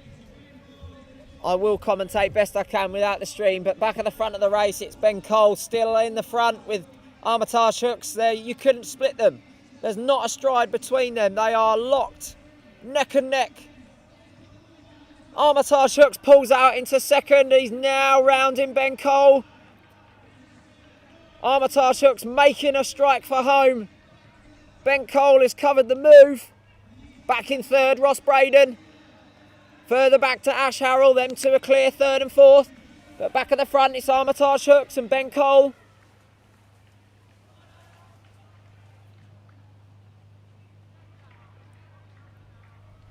Armitage Hooks is really turning the screw now, and he's trying to put some daylight, and I can see a gap opening between him and Ben Cole. Ben Cole looks down and almost tells his legs to pull their finger out and get back in contact, but Armitage Hooks is away. He's got 5 metres there and he's striding down the back straight. That gap now opening up to 10 metres between Armitage Hooks and Cole. Cole's still digging in, he's not out of it just yet. 600 metres to go for Armitage Hooks and Cole. 7 or 8 metres separate them. Armitage Hooks goes again, raises the cadence. He's now opened that gap to 15 metres. Cole is going to have to pull something really special out of the bag on this last lap to worry Armitage Hooks as he rounds the turn for the penultimate time. It's Noah Armitage Hooks from Kent AC, from Ben Cole of Tonbridge. Armitage Hooks is going to hear the bell this time. There goes the bell. There goes Armitage Hooks. Ben Cole followed closely, 7 or 8 metres behind. Armitage Hooks looking at his watch. Don't worry about the watch, mate. Go for the win. Ben Cole is rallying with 300 to go.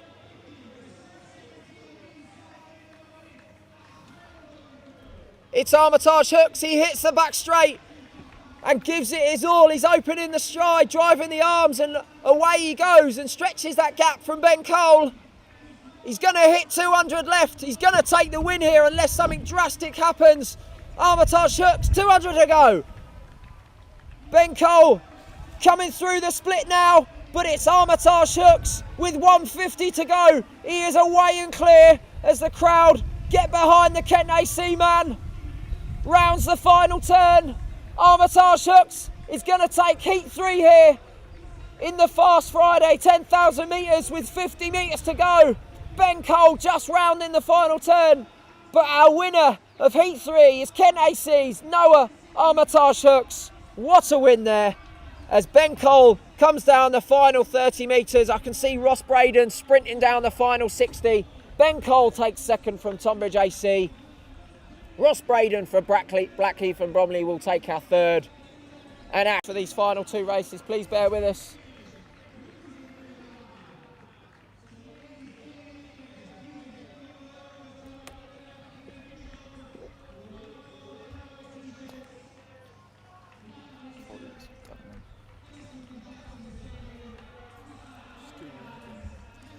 It's a good job you're here, Lloyd, because if I had that, I'd have been, no one would have had a clue what's going on. So I appreciate you being able to narrate that so well. That's all right, mate. You know, it's all part of the job, isn't it? All part of the job. 30.46 there for the winner there, Noah Armitage Hooks. Looking like a 66 last lap. Whew. That's some serious closing speed there. Really strong running from Armitage Hooks there. I couldn't even imagine closing in at 66 after 24 laps. I can't even imagine getting to 24 laps. Yeah, well, I haven't, and I've tried it once and it didn't go well. So it's all right, mate. Don't put yourself down. It's at least you get to the start line. yeah, I'll keep telling myself that. You just had some love in the group chat, Alfie. You've got a gorgeous accent. Who says that? This That's because it's my girlfriend, so she is probably. She's probably talking about you, actually. To be honest No, she said Alf. So unless that's my pet name that I told her not to tell anyone about, I think that is for you. We've got Cookie Runs in the chat who's watching Hassan versus Kit Yeagon on the iPad and Noah versus Cole on the phone. And your family thinks you've lost the plot. I don't think you've lost the plot, mate. You're a legend. That's exactly what I'd be doing if I weren't here. With a pint. Tell you what, that burger van looking over there is looking a bit tasty. It looks a little bit get on smoky. through the night. They don't turn the heat down that hob. I think it's a little bit charcoal chicken. So we're just getting ready for the women's elite race now. Yeah, we are getting ready for that race. We're going to bring you the runners and riders in this in a moment. We're hopefully going to get the stream back up and running as well.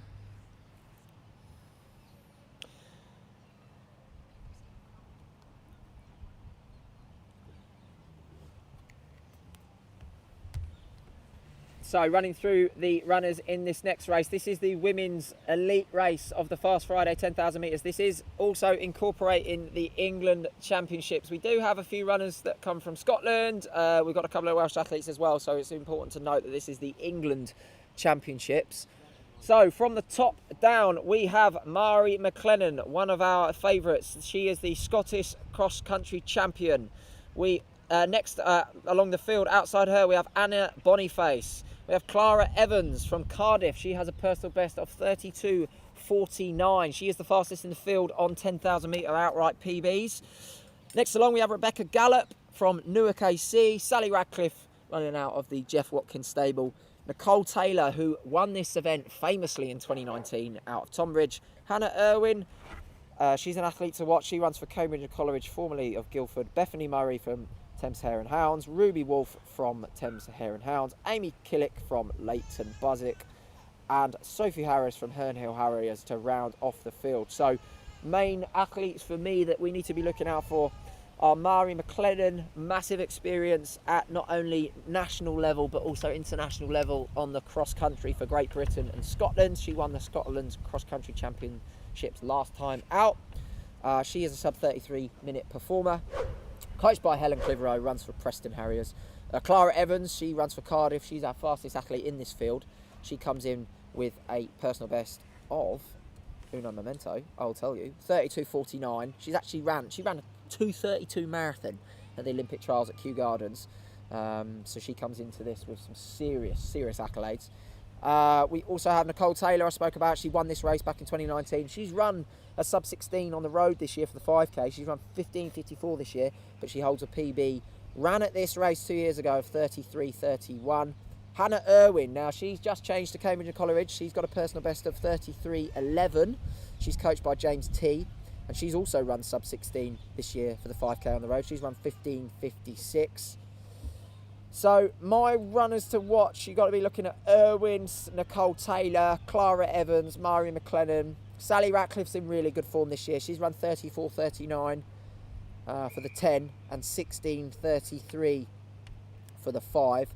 So she's in really good shape this year, as they are under the starters' orders. And they'll be away momentarily. We are away here, ladies and gentlemen, in the elite women's field, incorporating the England 10,000 metre championships at the Fast Friday 10,000. Mari McLennan straight to the front in behind the pacemaker with Hannah Irwin and Clara Evans, Nicole Taylor, those 4 that I've spoken about, straight away making themselves known. And all of a sudden we have 2 races within 1 race after 150 metres. I mean, it's a fast start. Did get out fast, and I was just checking to see if the stream was working there, so I did miss that breakaway. But I mean, is that 2 pacemakers, or have we only got 1 pacemaker in this race? It's hard to tell, because Saw do a great job of providing those vests for the pacers, but I think we just got the one out the front. It's broken up very quickly, this race. Wow. Yeah, well, already we're single file at the front. McLennan, followed by Irwin, followed by Evans, followed by Nicole Taylor, and those were the 4 favourites for me. And it's already an exciting race, and we've still got 24 and a bit laps to go.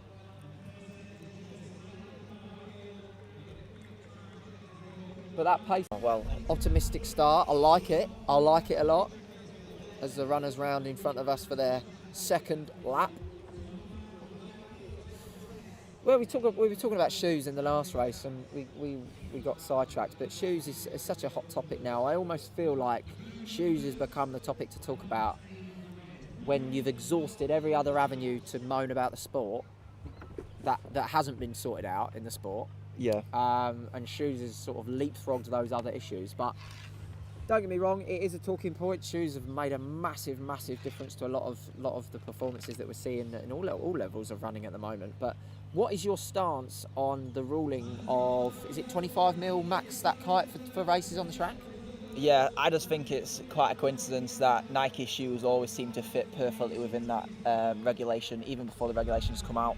But the 25mm, I mean, I'm pretty sure the Nike Dragonfly is 25mm, and that feels like you're racing in a road flat on track. So I think that's definitely enough stack height, because in the past, I think the spikes were a bit harsh on runners doing 10,000 metres and 5,000 metres, because up until the last 2 years, you do a race recently with Sha'Carri Richardson. Rules are rules, and they're in place for a reason, and the athletes know the rules. And if 25mm is the legal rule, then athletes have got to adhere to it. But I think you're right, and it is interesting that Nike always do genuinely know the rules before anyone else. But unofficially, that's money, isn't it? Money talks. They put so many millions into track and field every year, and they do hold such a power on the sport. And we will come back to this conversation in a minute, but I just want to go back to this race. They went through the first K there in 3:18, which is inside 33-minute pace, which is fantastic running. Just about inside the 33 pace at the moment. They're floating around that mark, but it's McLennan, followed by Hannah Irwin, followed by Nicole Taylor, and then Clara Evans bringing up the rear of that first group. But that pace is doing a great job out in front, and these 4 are well away. And we will get the splits as they come round, but McLennan is our early leader. She hadn't let up the rail yet. It's McLennan from Irwin, from Taylor, from Evans. And these 4 are a good 50 metres clear of the next athlete from Herne Hill.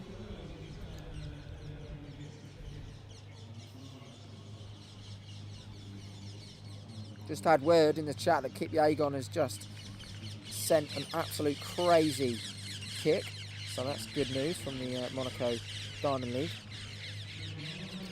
And we are still working on the stream, getting it back up. I think there's some, it's not the connection, it's more the technical differences from the streaming software. And I think when we had the watch clock up, the track clock, sorry, it got a bit crazy. So we are working on that, and it isn't the Wi-Fi, so it shouldn't be a permanent issue. We're just trying to make sure it gets back as soon as possible. But yeah, we'll do what we can. We do what we can. As Sally Ratcliffe from Aldershot, Farnham District, and Anna Boniface from Reading AC running in front of me here.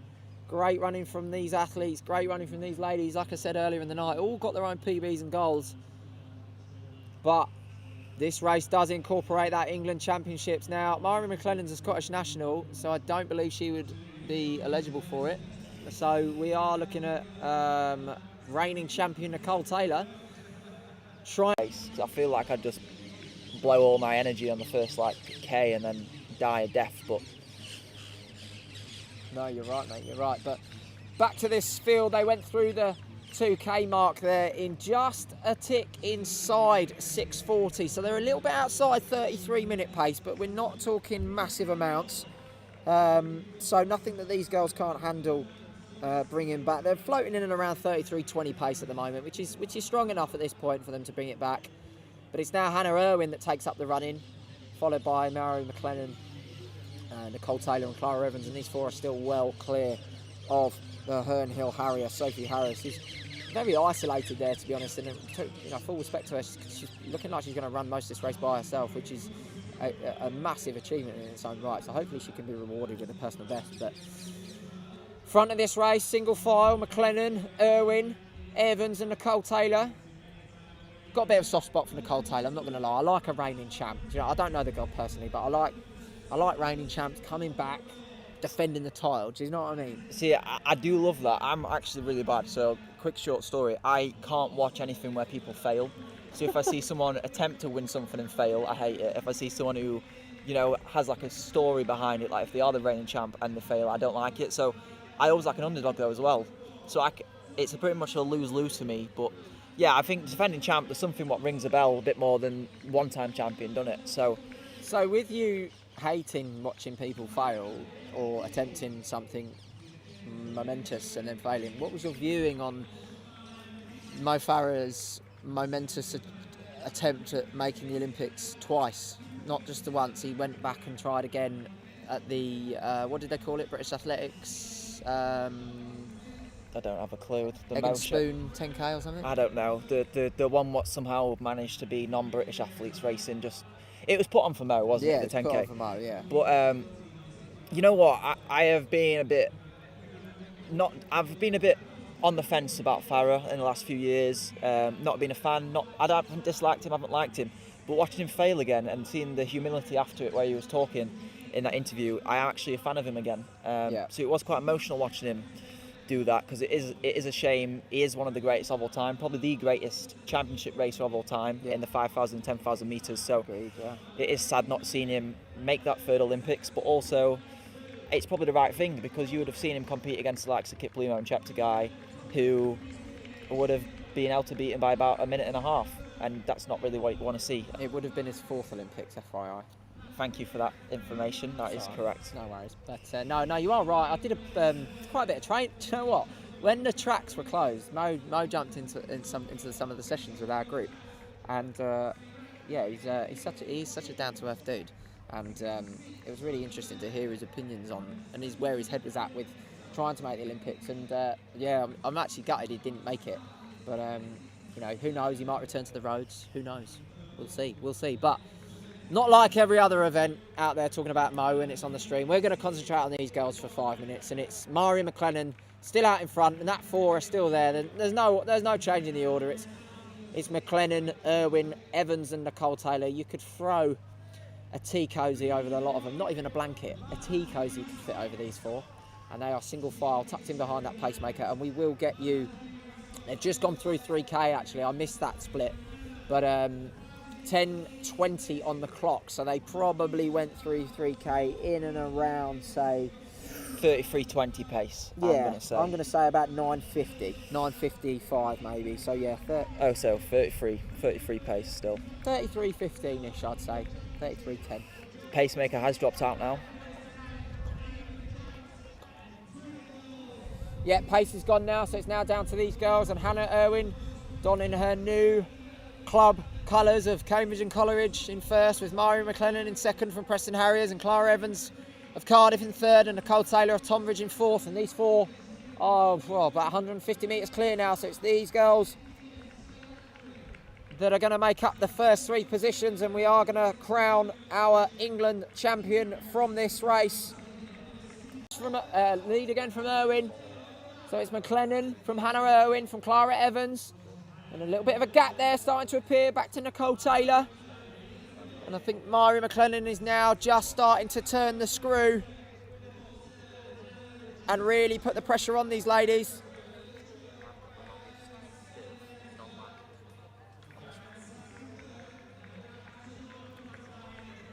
It's McLennan from Hannah Irwin. Clara Evans just hanging on there in third and 3 or 4 metres back to Nicole Taylor. And I do fear that our reigning champ may be starting to struggle now. We may be crowning a new England champion for the 10,000 metres tonight.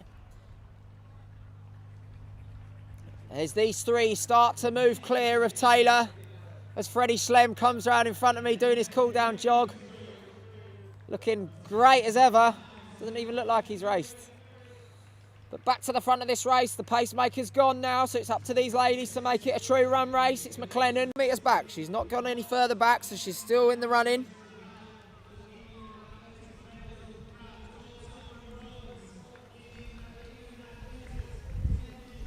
So it's Hannah Irwin, Mari McLennan, still in second with Clara Evans there.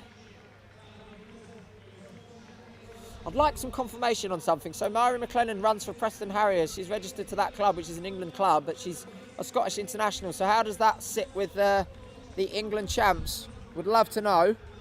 I actually have some information on that. Oh yeah, if Alfie, if you've got some information, we love information. Older with Clara Evans in third, and about 10 metres back to Nicole Taylor. Nicole Taylor's still digging in, but that gap is starting to open up slightly. But it looks like it's between these three, and we are going to crown a new champ. Aaron Scott has joined the stream. Great to have you here, mate. Would have been nice if you'd have started your race tonight, that you were down to starting. But you don't get everything you want in life. But Aaron Scott is the newly crowned dad. Well, he's not actually newly anymore. It was quite a while ago, but I hope it's going really well, mate, and I hope you're enjoying parenthood. But back to the front of this race, it's still the three out in front. Irwin, McLennan and Evans. Further gap back to Nicole Taylor, no change there. If any of you have got any predictions for this race or predictions for the men's elite race, please do pop them in here. Or if you've got any shout outs you want to give to your athletes or your teammates, pop them in, don't be shy. As they come around in front of me this time, it's Irwin from McLennan takes the lead there with 16:10 on the clock. And we will get the 5K split this time. We're on with 16:20 on the clock, so I reckon they're going to be on for about 33:20 and change through 5K, but we'll confirm that as they head down the back straight, 16:30. So there's 33-minute pace, so they are down on it slightly. They're going to go through 5K in around 16:38. So we're inside 33:20 pace, and ladies of this calibre can bring this back. McLennan goes through 5K and almost uses that as a catalyst to kick on and starts to stretch Hannah Irwin in second, and Clara Evans is covering it in third. And McLennan is really making a charge now into this second half of the race. There's Ratcliffe and Boniface in 5th and 6th, round in front of me with Sophie Harris in 7th there. But these ladies at the front coming through 5,200. It's McLennan from Irwin, from Evans. Nicole Taylor looks like she's got 4th wrapped up. I think her day is done for the champs tonight, but still running really strongly. But these three are well gone and clear. McLennan, Irwin and Evans. Clara Evans in third, remember, is our fastest lady in the field with a 32.49 on her card. And she's gone unnoticed this whole race. And is sat in third the entire race so far. McLennan and Irwin have done a lot of the early running. Have done a lot of the early charges. And we'll see if that comes home to roost in this final 3.5K or so.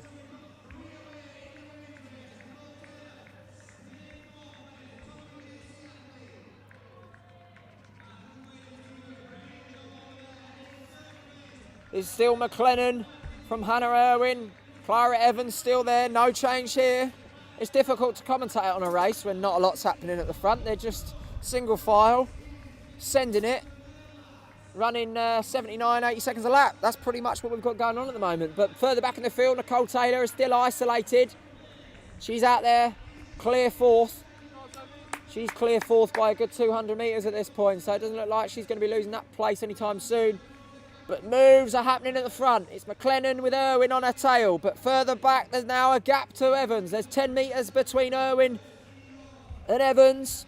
McLennan really stretching Irwin. And it looks like Clara Evans is starting to feel it. That pace is starting to pinch. And that could open the door for Nicole Taylor back and forth.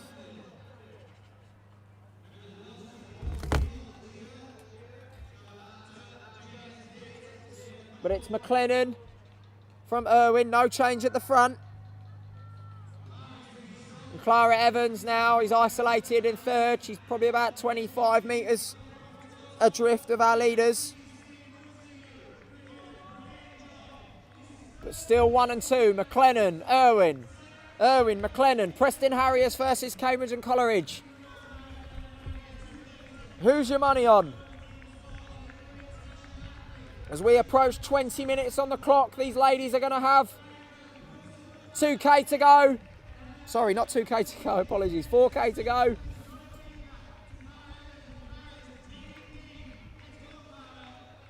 It's still McLennan from Irwin.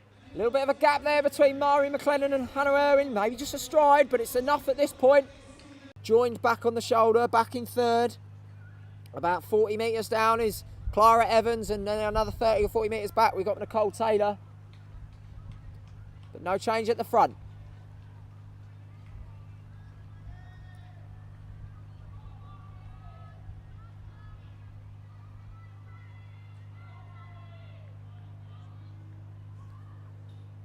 It's still McLennan from Irwin as it goes real quiet as the wind drops.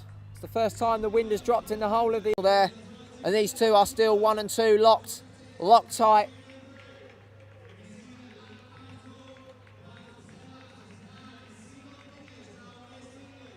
This is the women's elite race as we approach the final few kilometres.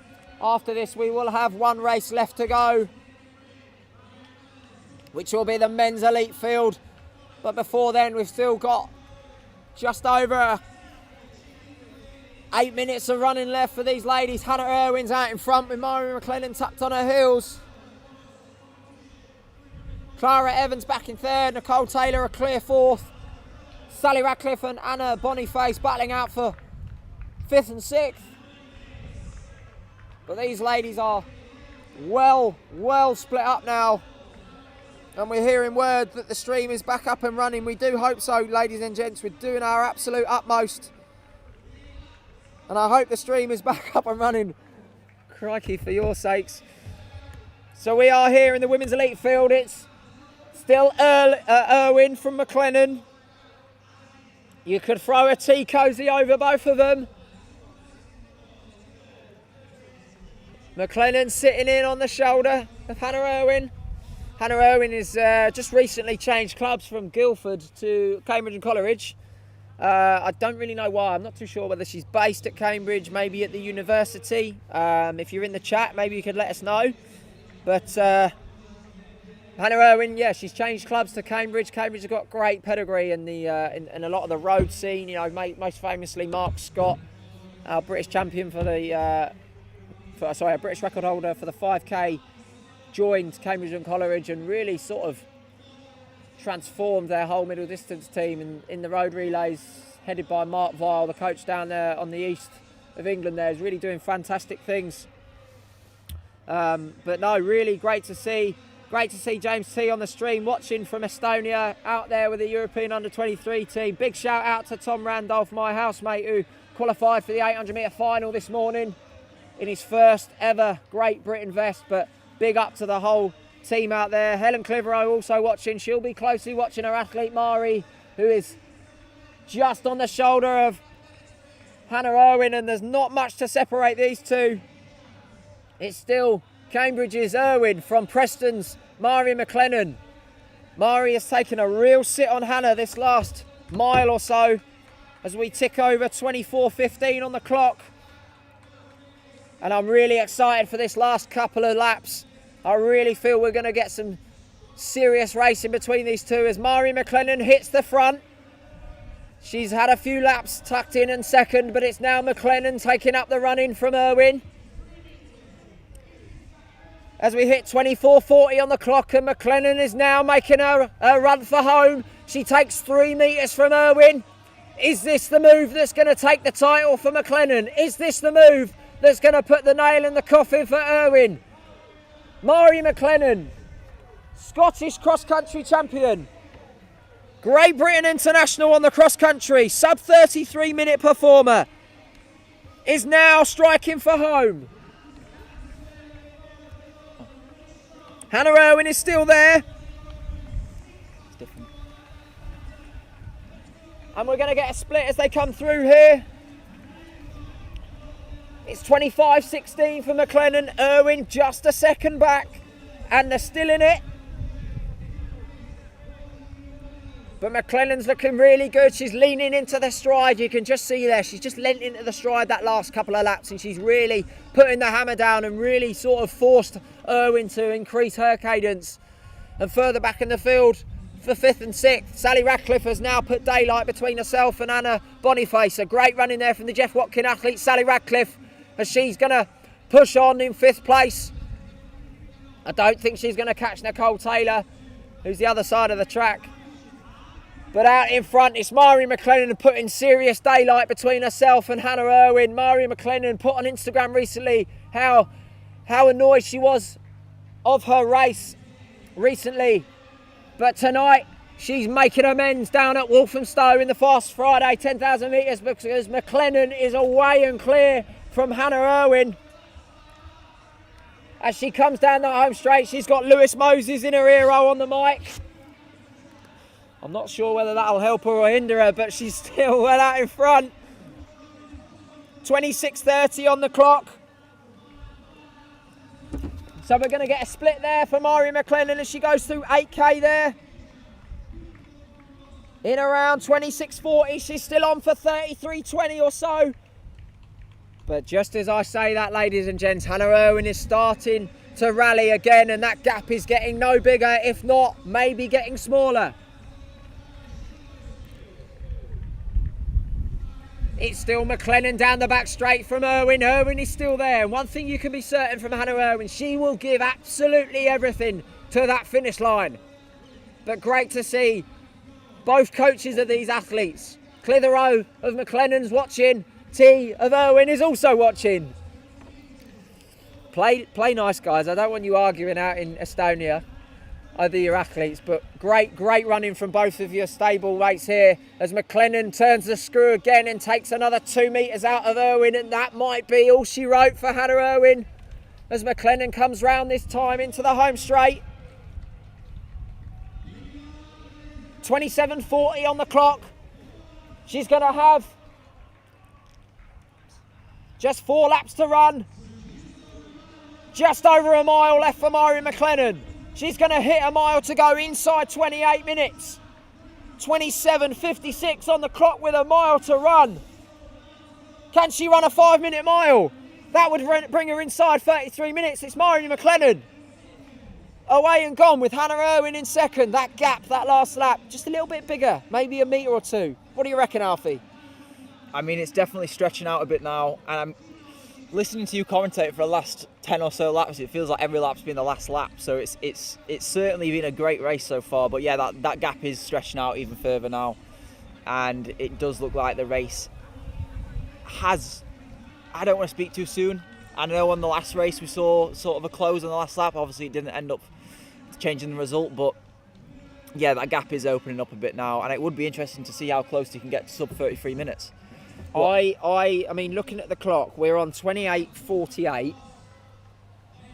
She's going to have 1,200 to go when she comes around this time.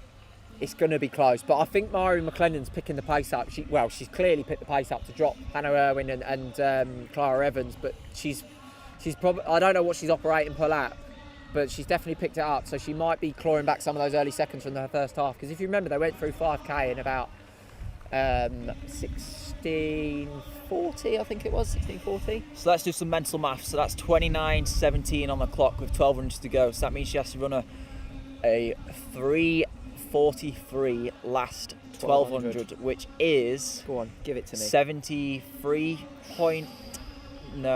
74 seconds, 74.3 per lap. Wow, that is incredible maths there from Alfie. This is why we bring you, because you can give that to the table. I just definitely can't. But back to the front of this race, Mhairi McLennan has set her stall out in the last 2k of this race and really taking it by the scruff of the horn. Sally Radcliffe having a really strong run fifth. She was running the majority of the first 6k with Anna Boniface, but she has really put some time into that duo there. As Clara Evans comes round in front of me, she's clear for third, or is she? I spoke too soon. Nicole Taylor, our reigning champion, is closing in on Clara Evans, the 32.49 athlete. Nicole Taylor is really making a charge there for third place. Can she get on the podium? Back to the front of this race, Mhairi McLennan is away and gone. She's got a good 40-50 metres into Hannah Irwin. 30:35 on the clock. 2 laps to run. She needs a sub 2:25 800 to go inside 33 minutes. I reckon she's got a last 400 in her. I think she's banking a 72 second last lap. I've just got a feeling. That would be amazing to see. So 30:55 with 700 metres to go. It's definitely doable. It is definitely doable. It depends how much she's got left in the legs. 24 laps. Doesn't leave much left. So it'll be interesting to see what we're on. We are on the clock at 31:12, but Mhairi McLennan's got massive pedigree on the country. You know, she has grown up in Scotland, running on those hills, all through that mud. She's gone to major champs for Great Britain on the country. Fatigue in the legs is something she's not she's used to. So I reckon she's going to hear the bell this time and really turn it on as she rounds the turn. The final bend for the penultimate time, 31:36 on the clock. This is going to be agonisingly close. Yeah, I'm going to call it now. I reckon it's going to be about 33:08 by the time we get to the finish line. She's going to need to run a sub 70 last lap. That's 31:50 on the clock as she comes through the finish there. She's 31:53. She needs a sub 67 last lap. Come on, Mhairi McLennan, you can run sub 33 here. But she's really got to go, and going she is. She drives the arms and legs with 300 metres to go. It's McLennan as Irwin rounds in front of us. Irwin's going to run inside 33:30. Great run in there from the Cambridge athlete.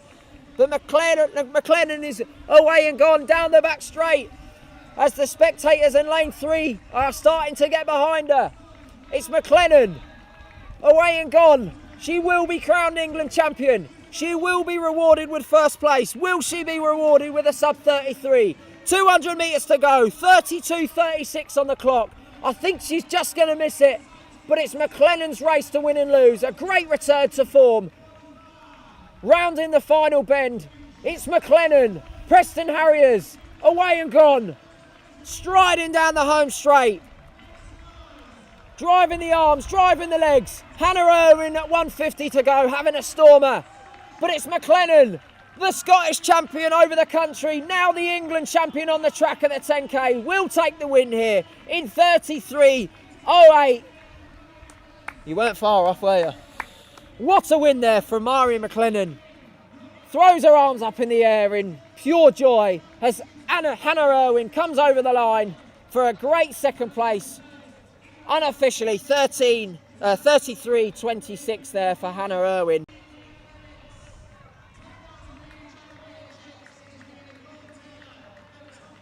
Apologies, Clara Evans takes third there in 34:06. Nicole Taylor coming down the home straight now. She will finish with a time of 34:14. A little bit outside her personal best, but fantastic nonetheless. Great running from all these ladies as they round the field.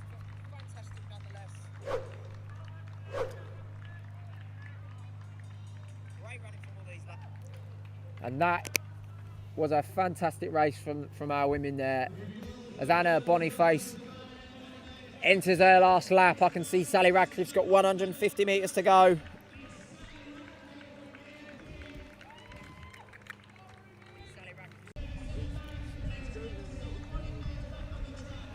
you think? I'm not sure. Well, I don't know, but do you think it would be moved out a bit more into the open, maybe get the signal a bit better? I'm not sure. Apologies for the stream issues, guys. We are doing our best to get it on best we can, but we will commentate what we see best we can.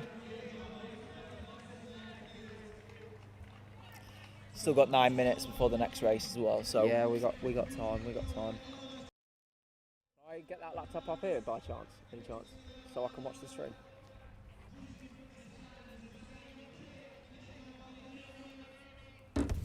Got that one, mate. Just cut back. 1 second.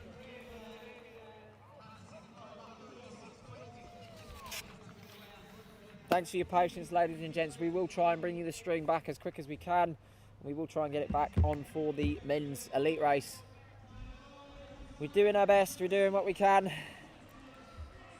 better than 5 Live, better than iPlayer apparently, so at least that's a start. Yeah, it is indeed, mate. It is indeed. I mean, I hope we can get the stream on ASAP. That would be Christmas come early, because this men's race is tasty.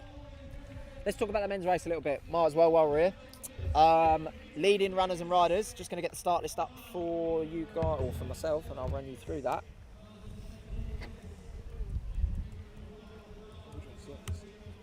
Yeah, we're going to get the start list up on screen for you now, guys.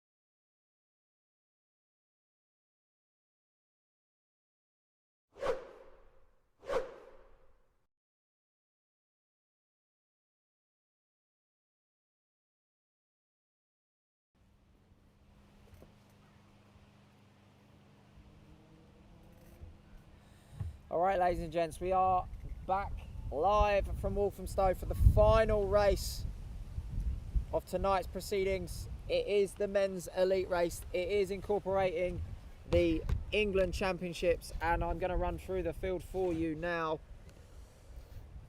Give me 1 second. So, from the inside out, we have Callum Johnson. He most famously won the English national cross-country title. He is the reigning England cross-country champion. He also won the Cheshire Elite Half Marathon back in April in 63:44. We have Alfie. Do you want to introduce your stablemate when you got that bagel out your mouth? Yeah, well, actually, funny story. He doesn't know what a bagel is. I had to explain to him today what a bagel was. Wow. So that is a Dykes Arisfied from the city of Sheffield. His personal best is 29:32, and he's a 2:10 marathon runner, and is the world 50k champion. The defending world 50k champion, actually, because COVID cancelled it this year. Amazing. Wow. Outside him, we have Rob Warner from Blackburn, coached by Mick Judd. He's run 3:48 over 1500 this year, and he's a 14:08 5,000 metre man from a couple of years ago. We then have Corey Diath, who has run 29:56 on the roads a few years ago, but he's run a 3,000 metre PB this year of 8:14. He's only ever ran 10,000 metres this season on the track. Back in Birmingham. We have Nigel Martin. Now, he was second at the Midsummer Night 10,000 Classic not that long back in 28:58, coached by Norman Paul, one of the leading favourites here, and he's also a sub-14 man on the road for 5k with a 13:48 on his card. Next along, we have the Jeff Watkin athlete, Josh Grace. One to watch here.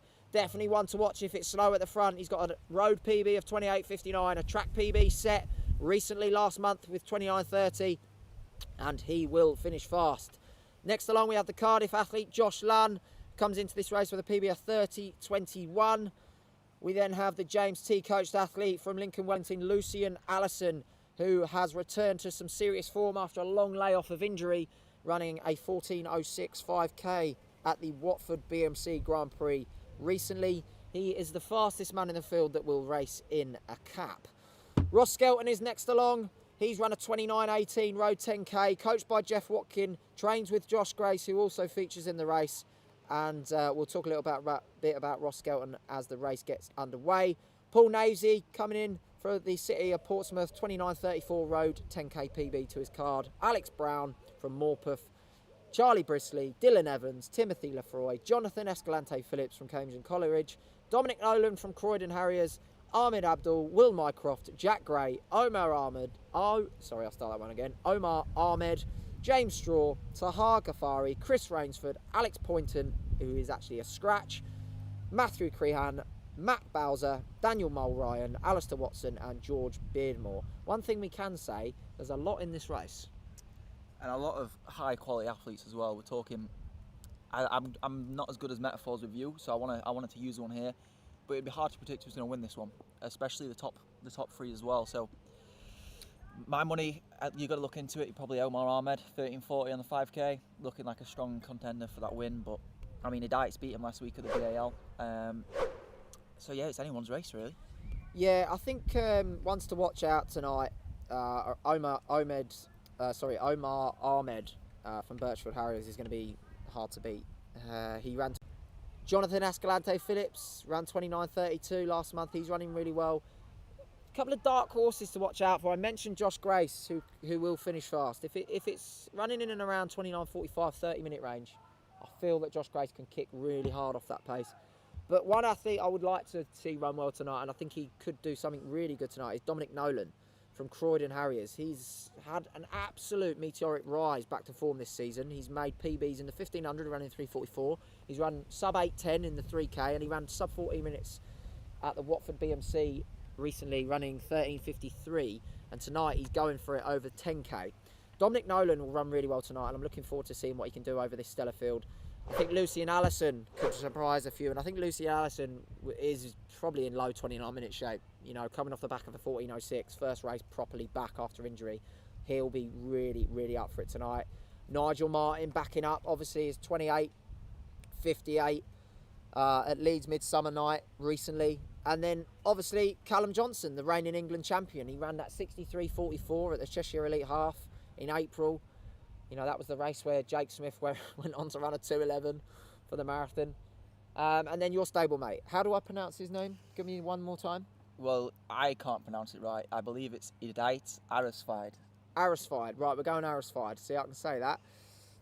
There we go. The eloquent tongue of Luton coming through strong there. Arisfied from Cities of Sheffield. What's his country? Where's he from? He is from Spain, or as actually he probably wouldn't like being called Spanish because he is from the Basque country, and he says he is more Norwegian/Viking than Spanish. What a legend. Love that. So he's world 50k champion. Talk me through that. He's the world 50k champion. Enough said. He's built like an absolute truck. He is probably one of the most muscly marathon runners I've ever seen in my entire life, and he will hang on to any runner at any pace. The only time he'd ever get dropped is if someone increased the pace. So yeah, he's just going to be able to hang on forever. He is running in his new Hoka spikes as he signed a Hoka contract last week. So this is his first time in them. So it'll be interesting to see how he gets on, because it looks like most of the other field is wearing Dragonflies. And as Alfie so eloquently talks us through the spikes, we are away in the final race of tonight's Fast Friday 10,000 metres. Big shout out to the organisers, officials, starting gun officials, you know, timekeepers. We have health and safety officials, we have first aiders, we have people doing drinks and beverages. Without those people coming down here and voluntarily giving up their time, these meetings wouldn't be able to take place. And a big shout out to our sponsors as well, as they go through the first 200 there in a very, very healthy 34 seconds. Very, very healthy, but it's already splitting up, single file. Very, very good running already, and it's once they come around in front of us, we'll get a good idea of who is looking prominent. But I do think that our early leader, or one of our early front runners, is Matthew Bowser from Lincoln Wellington, and I could tell you some great stories about Matthew Bowser, and to be honest, a lot of them are probably not PG for this stream, but the most famous one that is probably acceptable is that we once did a Chunder Mile. Me and the LWAP boys, me and the Lincoln Wellington boys, I used to train with that group back in the day, and we did a Chunder Mile around this grass field, and Matt won it, and then proceeded to mount a horse in a field and ride the horse across the field. Successfully. So not only is he a great runner, not only is he a really well-known window cleaner in Lincoln, but he also is a jockey, unofficially. And a decent 10k runner as well. A very decent 10k runner. And do you know what? If you have any stories about Matt Bowser, which I'm sure at least one of you people have, please do pop it into the chat, because they are in abundance. But this field are stringing along nicely. Bowser's just dropped back into the middle of the field. He's wearing his white cap backwards, so he's easy to spot, which is helpful for this size of field. But we'll get an 800-metre split as they come round this time, and we'll get an idea of the pace that they're on for. I feel like with these kind of racers, especially with the calibre of athletes in this field, they all know how to run a 10k, and I feel like even if they do set off a bit slower, that they're not going to panic and they'll slowly bring it back. So what we're looking at about 220, 221 through the 800 metre split here. Yeah, so 220, 221 and change for the runners there. So yeah, nice and easy start for them. 70 and a half, which is bang on what these guys are supposedly looking for us. But that was one of the questions I had for you. It's, what do you think the attitude for a lot of these lads that want to win this race? You know, I spoke to Josh Grace in the car on the way here. He wants it slow. You know, he would love to be running at a 30-minute pace going through 8k, feeling, you know, great, because he wants to win the title. He wants to win the prize money. But what about your stablemate? You know, he's not going to be for the running for the England title. What's his thought process going into it tonight? He has the same. He's go hard, go home. No matter what race it is, he doesn't know what running slow is. So he will want it to be an honest race, and he'll want to get a PB, which is currently 29.32. He's definitely capable of running that. The conditions now, winds died down a bit, temperatures died down, kind of perfect. I am just looking into that field, and I can't actually see Omar Ahmed anywhere. Can you identify him at all? Because obviously he is one of the favourites for the race, and he would normally be at the front pushing the pace on, but I cannot see him. Yeah, I'll try and work that out as they come round, and we'll get an idea. Omar Ahmed. No, I cannot see him. That's Abdul. That's a different athlete. No, looks like Omar Ahmed is a scratch, which is a big revelation in this race. So that leaves open a spot on the podium, which is very exciting. But so far we have who do we have up the front? We have Jack Gray making himself known there. Lucian Allison is there. Dom Nolan's in there too. And the Diet satisfied in the Real Sociedad vest. Something that I want to briefly touch on is actually how cool the Spanish system is, and I think we should adopt it here in this country. It's where you've got football teams providing all the infrastructure for these other sports, and he competes for Real Sociedad. And when he won the 50k World Championships, the football team actually shared it on their Instagram. So it's something that we need to probably adopt in this country, where you've got other teams sort of carrying the others, because a few clubs do that, don't they? I've seen it from like Villarreal, Barcelona. A few of the clubs do that now. I mean, the singlets look sick for one, but on a side note, you know, it's really good to see that cross sports getting involved, which is really good. But yeah, Arisfied making himself known there, tucked in behind our two paces. Can we identify those two paces, Alfie? we can. I'm not sure if I'll be able to do it as of a second, but I will get that up for you right now. I can't, but it's Arisfied with Nigel Martin in second, closely followed by Jack Gray and then Lucian Allison there. Lucian Allison's very, very easy to spot. He's got the longest legs in track and field, other than Christian Taylor. But Lucian Allison there with a nice floating style, donning the white singlet. Hasn't worn the cap tonight. I'm really actually quite annoyed about that. I've called out that he's the fastest runner in the race with the cap, and he's not worn the cap. Maybe he felt the wind a bit and didn't want to risk getting that cap blowing off because... But blowing off? But blowing off, yeah. That's a bit of the cold temperatures coming in as well. I've got a jacket here if you like one. It's all right, Lloyd. I'm going to pull through. We've had our fair share of difficulties this stream so far, so I feel like we've got everything so far. I can manage a bit of cold. That's it. In terms of a question in the chat, what time are they aiming for? Everyone's got their own goals, but ultimately this is a championship race. Ultimately they're looking to win this race, so can't really tell you what time they're aiming for, but we will keep you updated on the splits as they go through there. 5:52 through that point. And I do apologise, I can't identify the pacers because they don't have numbers on. Okay. So I'm not sure on their names, but again, wearing the sore vests. Just outside 29.10 pace through 2k there. So this is very honest. Yeah, and I mean, I'm not sure now, obviously with Omar Ahmed not in this field, but even if they're running 29.10 pace for the majority of the race, you can bet that they're going to close in something silly the last 800, last 400 metres and can easily creep under 29. Yeah, no, you're definitely right. The next split that we'll have will tell us a lot more through the 3K point. But yeah, 29.10 through 2K is a very, very honest start. And if we go all the way back to the rear of the field, you see Alistair Watson, the vet 40, and James Straw. James Straw's coached by Lewis Moses, who's on the mic tonight in the infield, based in Loughborough. James has run a PB this season over the 5K. He ran 14.13 of late. I think it was at Watford. I think he ran that at the BMC. And he's a very smart racer. Very smart racer. He could be well in this field right now. He could be right in the middle of that pack, running 29.15 pace, but that's probably a bit steep for him right now. So he sat out the back, running his own race, running his own lap times, and hopefully throughout the second half of the race he can start to pick athletes up. But as they round the turn in front of me, it is still Arisfide, Martin, Gray, Allison, Nolan, Josh Grace, Callum Johnson, Jonathan Escalante, Will Mycroft's in there too, Matt Bowser there in the white cap, just a little bit off it, with Nigel Martin and James Straw at the rear of the field, bringing these runners through. And as obviously this is again a race where it matters, you've got prizes on the line for first, second, third. We've got a few questions obviously we put out to the social media, and one I wanted to ask you, and I guess I'll answer myself, is talk tactics on what you may have to do to win this in such an in-depth field. Like if you're, let's say, 29 dead runner, you know you're one of the fastest in the field, what are you doing in this scenario? Are you trying to push the pace on, or are you trying to just sit in? I think if you're a 29-minute man in this field, you've got to work to your strengths.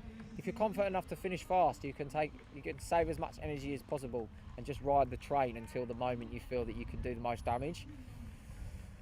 Every run is different. I would not be leading this race until the last 50 metres because that's just the way I run. But what about, Arisfide, how does he generally run? You said he goes hard or goes home, so is he going to be leading as long as possible? I feel like he won't be afraid of taking that pace, but the problem is with him, with the high calibre of athletes behind him, is he ultimately becoming a third pacemaker?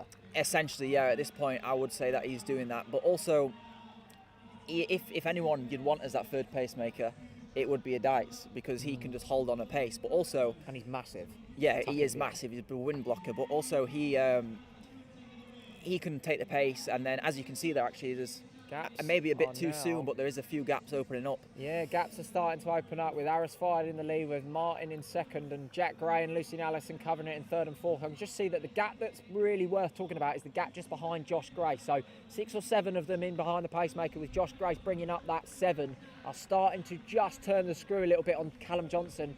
We spoke about Callum Johnson. He's the reigning England cross-country champion, so he will be strong. But it's Arisfide, from Martin, from Gray, from Allison, from Dom Nolan, from Josh Grace. Now, the lad in behind Josh Grace, let's talk about him slightly. That's Ahmed Abdul. Now, I believe he runs for Ilford. He is very, very young. That's the first point I'll talk about. He's run 30.32 back in 2019, and he's run a PB over the 3K this year of 8.14 and 14.21 for the 5K. Now, he's based in at St Mary's University, coached by Mick Woods. Honestly, one of the nicest kids I've ever met, and he gives it his absolute all. I'll tell you what, he's rolling the dice tonight, that's for sure. I was going to say, obviously, at the Birmingham 10,000 metres a few weeks ago, the conditions for our race were hot, but it takes a lot of guts to go at that pace, especially when you're talking there. Ahmed Abdul is on for a massive PB at this moment in time, and I don't necessarily overachieve him because you don't know what fitness he is. No, you don't. But based off his PBs on the other distances, that pace right now is a very, very honest pace. So it's interesting to see how well he'll be able to do, along with a lot of these runners, because there's still, 7-8 runners at that front group, and obviously that gap has opened up into second now. Looks like it's become 2 races. We probably won't see many runners from that previous group chase back now. No, you're right. And in the midst of the excitement, we missed that 3K split. But on the clock, we are 10:40, and it's still Arisfide tucked in behind the pacer, Nigel Martin. Now, Nigel Martin literally did this exact tactic at the Midsummer Classic in Leeds. He's just sat and held as long as possible, and it looks like he's doing the same tonight behind Arisfide. But can he go one better and take the title? Another athlete in the second group that we'll talk about, donning the Adidas kit, is Ross Skelton. Now, Ross Skelton runs out of the Jeff Watkins stable. He has run personal bests of 29.18 on the road, so that's serious pedigree on the road. He ran that at the Chichester 10k last year, and he's run a 2:19 marathon as well, so he's got serious endurance in those legs. Jack Gray, one of the fastest 10k runners in this race, runs out of Cambridge College, coached by Mark Vile. He ran the London Marathon last year. He ran his debut marathon there. Been a little bit quiet on the scene since, but he's now coming back, hoping for a return to form tonight. It'll be interesting to see what he can do. And as I say, he's run 28:49. So the pacemakers are out now, so it'll be interesting to see what happens, if people are going to share the lead or if people just running for the championship. It looks like it's bunching with FASTFriday in the lead. Martin, followed by Allison, Dom Nolan, Jack Gray, Josh Grace. Abdul's there, and look who's made the gap bridged. That's Callum Johnson, the England cross-country champion. He has bridged the gap from that second group and is now sitting pretty in the back of the lead group. But we spoke about your training partner, FASTFriday. He's now obviously in the lead. Is he now actively becoming a pacemaker, or is he holding that field up and slowing it down? Well, knowing how it feels to run behind him, it's not very nice because he has got quite a short stride. So if people are finding it a bit uncomfortable, then they'll probably move around him and try and share the lead. I'm a bit worried that he's not racing his own race anymore. He's just basically helping others round, but he has moved out into lane 2 there to hopefully let some people in. Yeah, so and that's good. I'm getting word that we now are inside 29-minute pace, and for a lot of these lads in this front group, I mean, when I think of Josh Grace, he's got a PB on the road of inside 29, but on the track just a month ago he ran 29:32. So this is great running from athletes like Josh Grace. And Lucian Allison, like I said, returned to form, and Dom Nolan running his debut 10k as Dom Nolan just trips Lucian Allison there. Be careful, boys, you've still got a long way to go.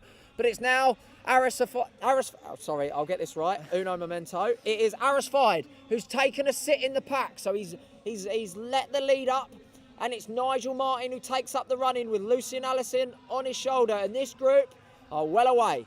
Yeah, it is interesting because as you can see the laps go on, you start to see the facial expressions of that front group. And with some of them obviously on much quicker than PB pace, it is quite interesting to see who's finding it tough and who's struggling. No, you're so right, mate. You're so right. And just getting word on the chat here that Ahmed Abdul won the Essex 5k championship 2 nights ago. Wow. Absolutely amazing running. The fact that he's come back down here and he's sending it for 25 laps. I mean, what a beast. Yeah. What a beast. It looks like that group has changed completely, and also you've got the front runner now moving out into lane 2 as well. So looks like they want to share the lead a little bit. They're trying to share the lead, which is really good. You know, you don't want to see one person do the lead. You want to get people trying to change up the lead and try and keep the pace ticking along as they come round in front of us. And Lucian Allison now takes the lead for the first time. He is wearing the cap. He's wearing the cap like he said he would. He's wearing a black one, so it was tough to spot. But he is the fastest man in the field with a cap. And Lucian Allison, I'm so happy to see him returning to form. I remember when he broke 14 minutes on the track for the first time, and it was such a great race to see him do that, to transfer that ability that he has on the roads to the track. And I tell you what, if he's looking as good as he is now in 10 minutes time, we could be well on for a big run from Lucian Allison as he starts to stretch the field. It's still Allison from Martin, Jack Gray's there, Josh Grace is there, Callum Johnson's there. Just a bit of an observation as well, that chasing group is actually closing. 4 of them have broken away, and they do look like they're actually closing distance on the front group, and I don't think the front group are letting up pace either. We'll confirm who's in that front few of that second group as we tick over 15:10 on the clock. They come down through the lap marker this time. It is still Allison. So that's 13 laps down. Allison from Nolan. Callum Johnson is now up to 3rd. So Callum Johnson's worked his way from the back of the group towards the front.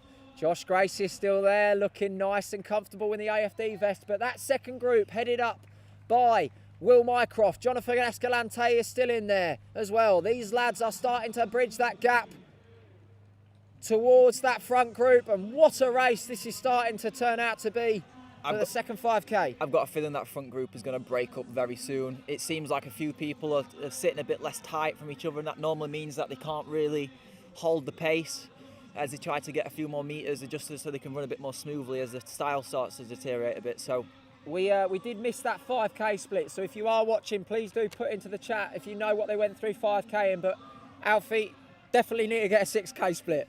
Yeah, so we're coming up now, so we're 300 metres away from 6k, so we're at 5.7k.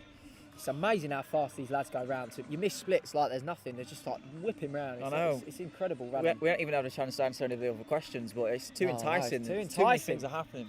No time for that. All we've got time for is the front of this race, and it's Callum Johnson now, the England national cross-country reigning champion, who takes the front with Dom Nolan, Croydon Harrier in second, with Lucy and Allison in third, Nigel Martin in fourth. No change in the order with Grace, Jack Gray, Abdul and Arisfide still there. So 6k is coming up. We're looking probably around 17.05, I reckon, at 6k. Let's see. We're 17 on the clock now. Give me that split as they go through, Alfie. So you're looking about now, so that's 17.04, 17.05. Wow, we are on some serious pace. We are looking at around 28:30 clocking. Are you really? I mean, I want to confirm that's. I think we're 200 metres early, Alfie. I've got a feeling. Yeah, of course it will be at least 6k. I feel like an idiot now. That's all right. We got excited. I feel like an idiot every day. It's fine. So we'll come down to the 6k split now. I think we're right. Yeah, that is correct. Yeah, we are right. I think they've slowed this up quite a bit. So 17.34, 17.35, 36, 37, 38. Let's call it 38, 39. Okay, so we're looking at around 29:35 pace. That sounds a little bit more like it, doesn't it? With Johnson on the front. Johnson, Nolan, Allison, Martin, Grace, Abdul, Gray, Arisfide. You could throw a king-size duvet over the lot of them. But it's single file, and this second group, headed up by Will Mycroft, are running really strong running in that second pack. But I think that first group are really in control out in front. We've got a lot of love in the chat for Josh Grace from Matt Seddon. JG is still in there, he's looking good. This is really exciting up the front there. I've honestly, at this point, every single person in that front pack could win. Honestly. Maybe you say that and you've probably just jinxed it for a dice, but it does look like he's just dropped a few metres off the back, so I'm going to blame you if that has happened. But yeah, I mean, it's not as... Obviously, we've got some PBs sub 29. That's not really on anymore. So it is actually an honest race, because anyone can finish a last lap fast if they're there, especially after the end of the 10k. No one knows what people's legs are like, so... I think this is setting up really nicely for Josh Grace to... I mean, I'm biased. I'm not a biased person, and I keep talking about him. We do train in the same group, but his PV is 29:32. And Jeff does know. Jeff does know, as people know. But he's run 29:32 last month, and this is in and around that pace. So he might be rewarded with a PB, and he's looking good. But up the front, it's Callum Johnson, Dom Nolan still there, Lucy and Allison still there. Josh Grace and Jack Gray. Is there a little bit of daylight there too? Abdul and Arisfide. I feel like, is that Jack Gray just dropping off slightly? I think it is. It's Jack Gray just losing touch from Josh Grace there and Arisfide, and further back to Abdul. So moves are starting to be made, gaps are starting to appear. See, this is where you have to really dig down and get some guts, because if you're hurting this much, it's going to get worse as you're getting dropped. So it's really hard to decide whether to try and keep with the pace for as long as possible, or pace yourself a bit and maybe come through. Because we saw in Birmingham, a lot of the runners in Mo Farah's race seemed to drop off quite a lot and then carry on chasing. And then even Gamoudi, the guy who was taking it, he got caught on the last lap and then put in a surge again. So pacing is quite a big thing even late in this race, and we have seen a gap of 5 break away now, and I do think that's going to remain the same for the foreseeable future. We've had a question in the chat about, are any of these lads known kickers? If I'm honest, from watching these lads over the years, Josh Grace would probably have the best kick. He most famously won the Telford 10k pre-Carbon era in 29:20 back in, I think it was 2017, 2018 maybe, but he outkicked, who was it he outkicked that day? I can't remember for the life of me, but he flew home down that home straight, and I have seen him in training run some filthy 400. So out of those lads, I mean, Dom Nolan's run 13:53, but if it's coming down to a last 400, I've got to fancy Josh, but it's whether he can get to that point in the race. You know, these lads like Callum Johnson and Nigel Martin, I can't see them leaving it to a sprint. No. I can't see them doing that. I really can't. Josh Grace has a very good kick, see? Matt Seddon knows. Absolutely. So, we are on the clock. Have a look. 21:05 on the clock. They come down here and we'll get we'll get a better idea of who's looking good at the front of this race, and we'll get an update for the mid-pack as well. But it's Dom Nolan, debut over the 10,000 metres. PB'd over everything this season, so he's just got to finish and he'll be rewarded with a PB here. Followed by Callum Johnson, Lucian Allison, Nigel Martin and Josh Grace. Those 5 are clear slightly of Jack Gray and Arisfied. Further back, we have Jonathan Escalante and Ahmed Omar Abdul, our front pack runner earlier in the race. It is actually interesting because those 2 from the chasing pack are catching and actually look like they're actually closing on the stragglers from the front pack and maybe even closing on the front 5. So that's interesting. See if they've paced the race perfectly. We still have, 8 minutes, 7 minutes maybe of running left, and Jonathan Escalante, he's got a really strong finish. He's got a serious sprint. He will absolutely bury himself. Dom Nolan's got 3:44 1500. We overlook that in a 10k. That's serious closing speed. He's going to have the fastest 1500 metres of late in that front pack. So if Dom Nolan's there, he's also PB'd over 3k this year. So absolutely great running. And it's good to see the fans start making all the way into lane 4 as well. Yes. I've only just noticed that. So 22:30 on the clock. They're going to head round to the 8k split over at the 200, and we'll get an idea of what they're on for.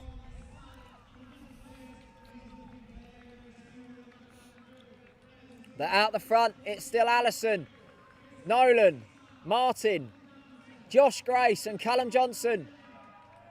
Further back to Jack Gray and Arisfied. Jonathan Escalante's on the chase. Arisfied has just made a move round. Is it too late to try and close after running that pace for so long? Who knows? Maybe I'm just being biased because it's him, but I'm not sure. There's one way to find out. As Ross Skelton comes round in front of me, slightly isolated, but still looking good in his stride. As this front pack round the turn. 23:25 on the clock. We are going to get an 8k split here. As they come through. 23:36 on the clock. So we are looking at a mid-29 clock in. We're still on a decent pace, but it's bunching at the front as Allison gives up the lead. Allison pulls out into lane 2 and it's now starting to become tactical. It's becoming really tactical at the front with Allison and Nolan playing mind games. Callum Johnson is sitting there. Callum Johnson says, no, I need this to be hard and fast. I don't want to leave this to the kick, and takes it on. I tell you what, those 2 chasing runners are closing ground on everyone right now. If they can close that last, mile. If Jonathan Escalante gets onto that front group and he's there with a couple up to go, it could be good night. But Dom Nolan might have something to say about that. It's going to be a good one. It's going to be a good one. It's crazy to see how smooth they're moving after this distance and at this pace. They're all looking in that front group, like you said. It's anyone's race still. No one's looking like they're struggling. Anyone's game. 24:40 on the clock. It's difficult to see at this light, isn't it? Just a bit. Mile left, 1,600 metres. Mile to go. Callum Johnson on the front. Dom Nolan in second. Josh Grace moves up to third. I'm starting to get excited. Nigel Martin in fourth with Lucian Allison in fifth. Further back to Arisfied, Jack Gray, Jonathan Escalante Phillips. Who's your money on at this point, Alfie? I couldn't tell you. I honestly couldn't tell you. Timothy Lefroy, that's the one I've been looking for. Running for Thames Hare and Hounds. He is having a great race. He has followed Jonathan Escalante the whole time, and Jonathan Escalante rounds Arisfied and Jack Gray and moves on. But at the front, moves are happening. Gaps are opening. Who's the moves from? To the front of the field. I'm just trying to see who that is. As we approach 26 minutes on the clock, we're going to have 1,200 to go. 1,200? Yeah. To go? Yeah, that's right. 1,200 to go. So we're probably looking, finishing at this speed, we might be looking in between 3:15 and 3:20 potentially. 3:25. So 25:57 on the clock, 1,200 to go. It's still Callum Johnson. Dom Nolan still there. Josh Grace on the rail. Nigel Martin, and there's a slight gap of a stride or two to Lucian Allison. Is Is Allison starting to feel the pinch? Could this be a race of 4?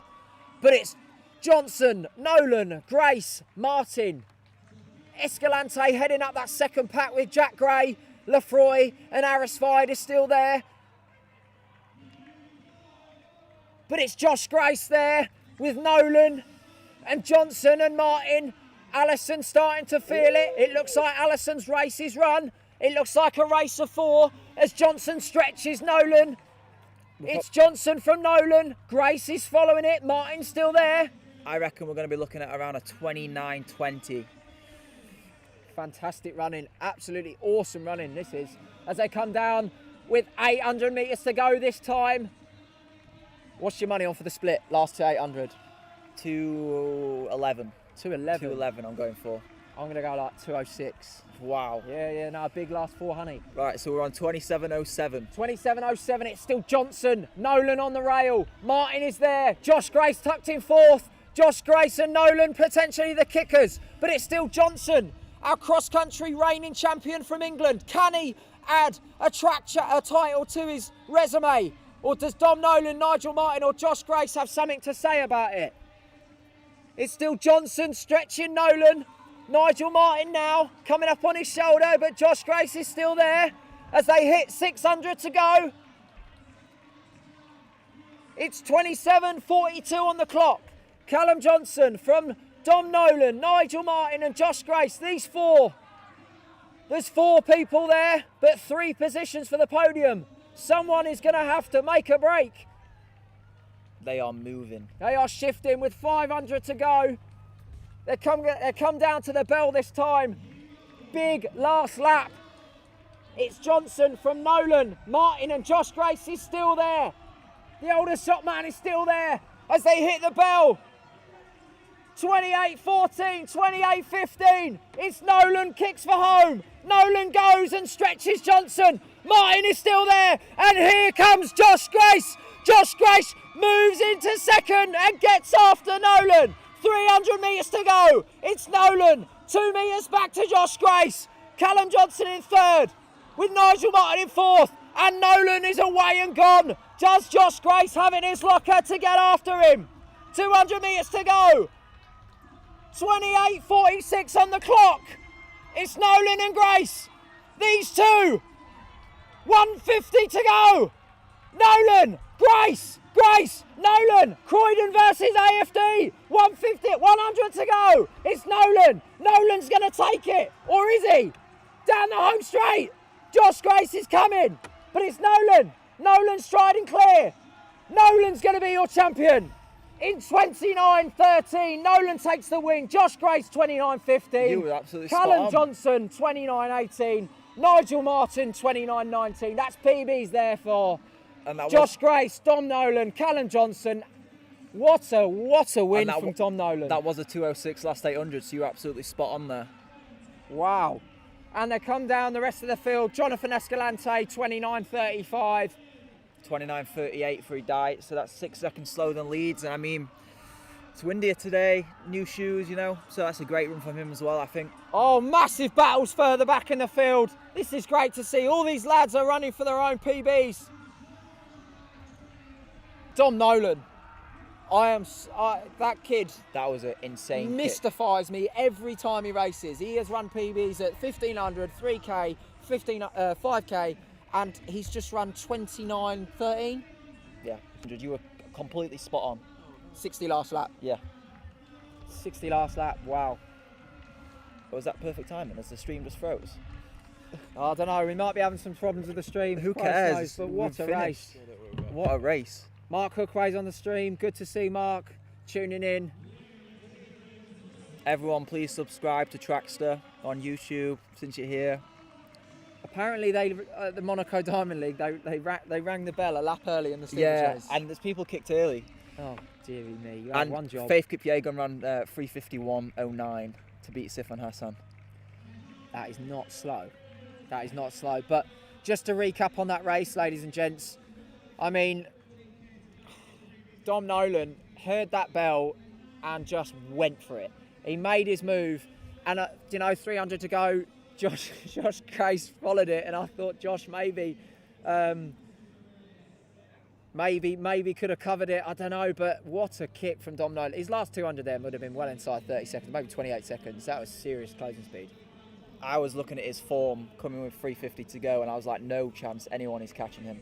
He was moving, he was motoring, and I'm not sure if it's the lighting, because every time they were over there, it looked like they were running like Usain Bolt speed. So I'll tell you though, there's nothing I love more when you watch these long distance races. They build momentum, they build, and then bang. That last 400 is always so exciting. We've seen it with Farah over the years. He holds the rail and he winds it up and then he goes for it.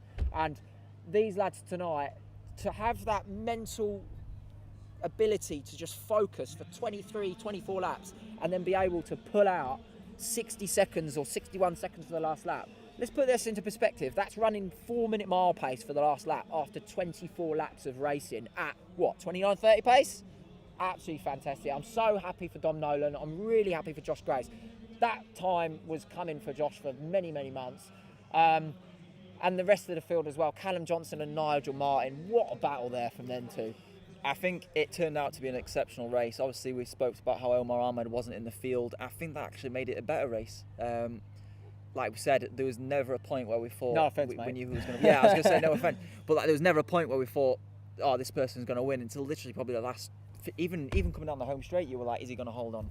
So, I mean, that's what you want to see. That's what you want to see. And that's going to be it tonight from the Fast Friday 10,000 metres, ladies and gents. I'm signing off. My name is Lloyd. This is my co-commentator, Alfie. Final thoughts, Alfie? Alfie? You've kind of put me on the spot there. Thank you for watching, everyone. I'm absolutely blown away. This is my first event, so I'm extremely grateful for Lloyd for asking me to come down. And yeah, hopefully plenty more events to come. And yeah, thanks and have a nice Friday. Yeah, absolutely, guys. And just remember, it's coming.